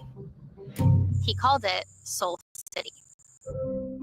He was a soldier in World War II, and he'd seen cities getting rebuilt over in Europe after they were completely destroyed and demolished. And he was intrigued and fascinated by the way you could rebuild cities and rebuild communities. That's McKissick's son. I'm Floyd B. McKissick Jr. He's a former North Carolina senator and attorney, and was director of planning on the Soul City project. Oh, I was extremely optimistic. I mean, I felt that Soul City represented new hope, new opportunity, something that could epitomize the American dream. I mean, we lost King, we lost Kennedy, we lost another Kennedy, we lost Malcolm X. There were so many things happening around us that there was a reason to say, let's build ourselves an economy and live our lives another way. That's Jane Ball Groom, a native New Yorker who started working with McKissick in the late 1960s, back when his company, McKissick Enterprises, focused on bringing new Black-owned businesses to Harlem. Are you in this photo? This is me. It was a time of hope. We were hopeful that he could do anything he wanted to do.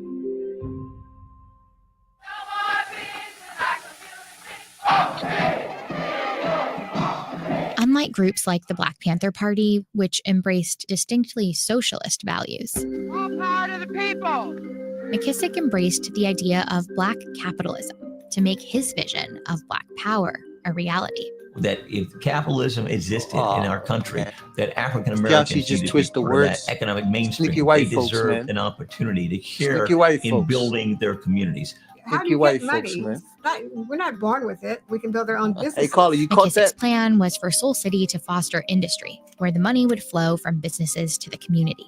He also had expansive ideas of what the community would offer, like sports facilities, a pool, parks, a daycare, residential villages built beside churches, bike paths, a shopping area, housing for senior citizens, a health clinic known as Health Co. Inc., and Soul Tech One, a huge 73,000 square foot building designed to be an incubator for new industry that could bring 24,000 jobs. Your job would be no more than 10 minutes from your home.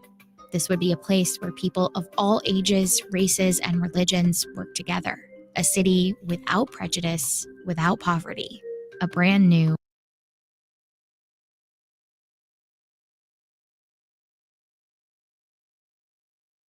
You saw what she said. Your job would be within 10 minutes of your home. That was very important. See, right now you were talking about a community that's completely How many people got to freaking work and they got to commute? I remember father used to commute 3 hours to go to work every day when I was growing up. 3 hours.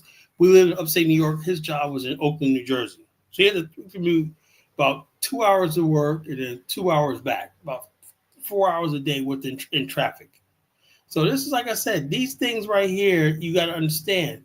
Now, Soul City is going to solve that by building planned communities where Black people can live within 10 minutes and sustainable life. But you guys basically don't understand that, the real dynamics of Black America. New shining city. By the year 2000, they projected 50,000 residents. But in order to build this new town from scratch, one that people and businesses would want to move to, McKissick needed funding and political support. Luckily, by the late 1960s, the US government was interested in moving people out of densely populated areas and into new towns with economic opportunities. In 1968, they launched a program under the Department of Housing and Urban Development, or HUD, which would offer financial assistance to a select few proposals for new towns across the country. McKissick saw it as an opportunity to finally make Soul City happen. But to get access, he'd still need political allies. In 1968, he first pitched his idea to President Lyndon B. Johnson, but Johnson soon decided not to run for re-election. So McKissick took his idea to the new leading Democratic candidate for president, Robert F. Kennedy. Kennedy supported the project, but in June of 1968, he was assassinated.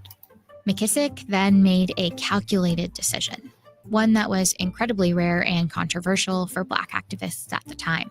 He looked to Republican candidate Richard Nixon, who was favored to win the next election, and hoped that he would support his project. It's about survival, and sometimes you have to learn how to play the game. Later that year, Nixon won the election, and then did something surprising. He actually supported McKissick's dream of an anti-racist town. But why? The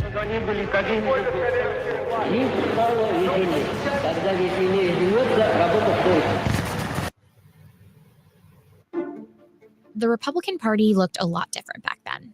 It was focused on appealing to the broadest possible number of voters. It's why we see Nixon's deeply conservative policies, including the start to the devastating war on drugs, alongside brief moments of liberal policies. We have passed new laws to protect the environment. Tonight, I therefore propose a new family assistance. I am also proposing a major expansion of daycare centers. It wasn't because Nixon necessarily cared about these policies. It was just part of the plan to diversify his base. And that meant seeking out Black activists, too. One of the things that President Nixon supported and was intrigued by was his idea of Black capitalism and Black entrepreneurship. Soul City fit in neatly within that umbrella.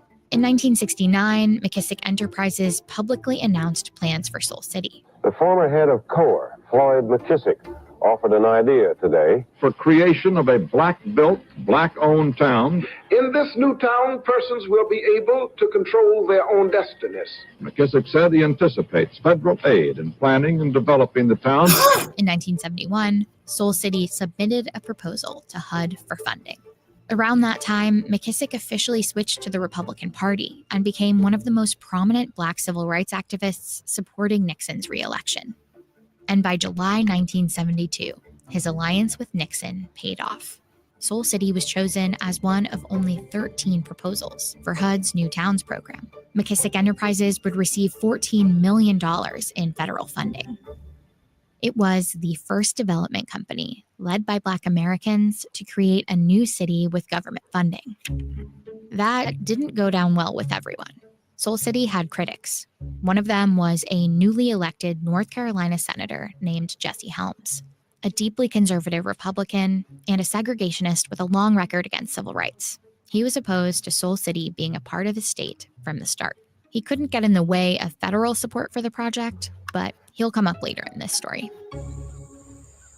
McKissick chose here in rural Warren County, North Carolina, to build it. It was thousands of acres of former plantation land with almost no existing infrastructure. But reclaiming this space was important. Its history was significant, a community that represented the future and a land that represented the worst of our past. an old former plantation built by slaves. We were coming out of what was so dark into another light of this is possible for us now. We can be somebody in this country. Warren County was also one of many areas in the American South that had experienced waves of outward migration over the past several decades. Black people moving from rural to urban areas in search of jobs.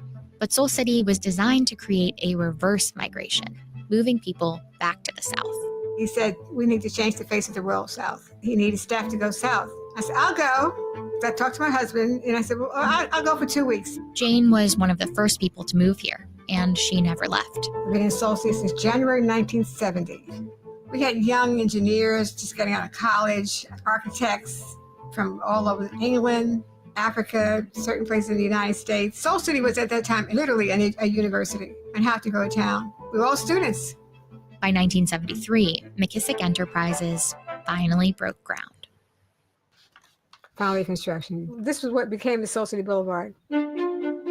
We took raw land that did not have water and sewer, did not have roads, and we had to really build that infrastructure. Our first major project was a regional water system that not only provided water to Soul City, but provided water to a region. It was the largest regional water system built in the state of North Carolina at that time. It continues to operate and function to this day. Being around people who were involved with building was transformative. Everything was a clay dirt road. Seeing a tractor trailer coming down on a Monday morning, hearing buzz saws and smelling paint and seeing old roads transferred into cement. Enough of that. But now, do you get what I'm talking about, Principe? That was a planned community. That was supposed to be Black American Day, but like a lot of racists and a lot of other people undermined this project, right? So yeah, but why did it stop? Why did it stop in the current day? Why somebody like yourself? Because the racists said no. White people said no. Even if it got but his son was a senator. Why did he continue to work with his father? Well, no, you misunderstand. Jesse Helms was a racist senator from North Carolina. His son was not a senator. His son was not a senator. What are you talking about? No, the guy who's trying to do the city. His son became a senator. Why did he not continue to work with his father? No. The thing is this: when you talk about how things work in America, right? Once there's no political will, and he had no allies in America, like when Nixon was impeached, whatever like that, it died. Nixon was the only person that was supported. Kyla, can you play the Haitians and African Americans, Nigerians in New Jersey is recreating the northeast version of this same city, and the mayor of Newark today is the son of a black activist named Baraka. Can you play that video of the Soul City there? I'm about to play it next time, man. But I'm about to end because I gotta go to bed. I'm at this. Okay. Right. Okay, I said enjoy, man. Anyway, y'all take care. I can't go all night tonight, so y'all take care. I'll see y'all next time. God bless you. Be well, man. Right. All right, Carlo, man. Right.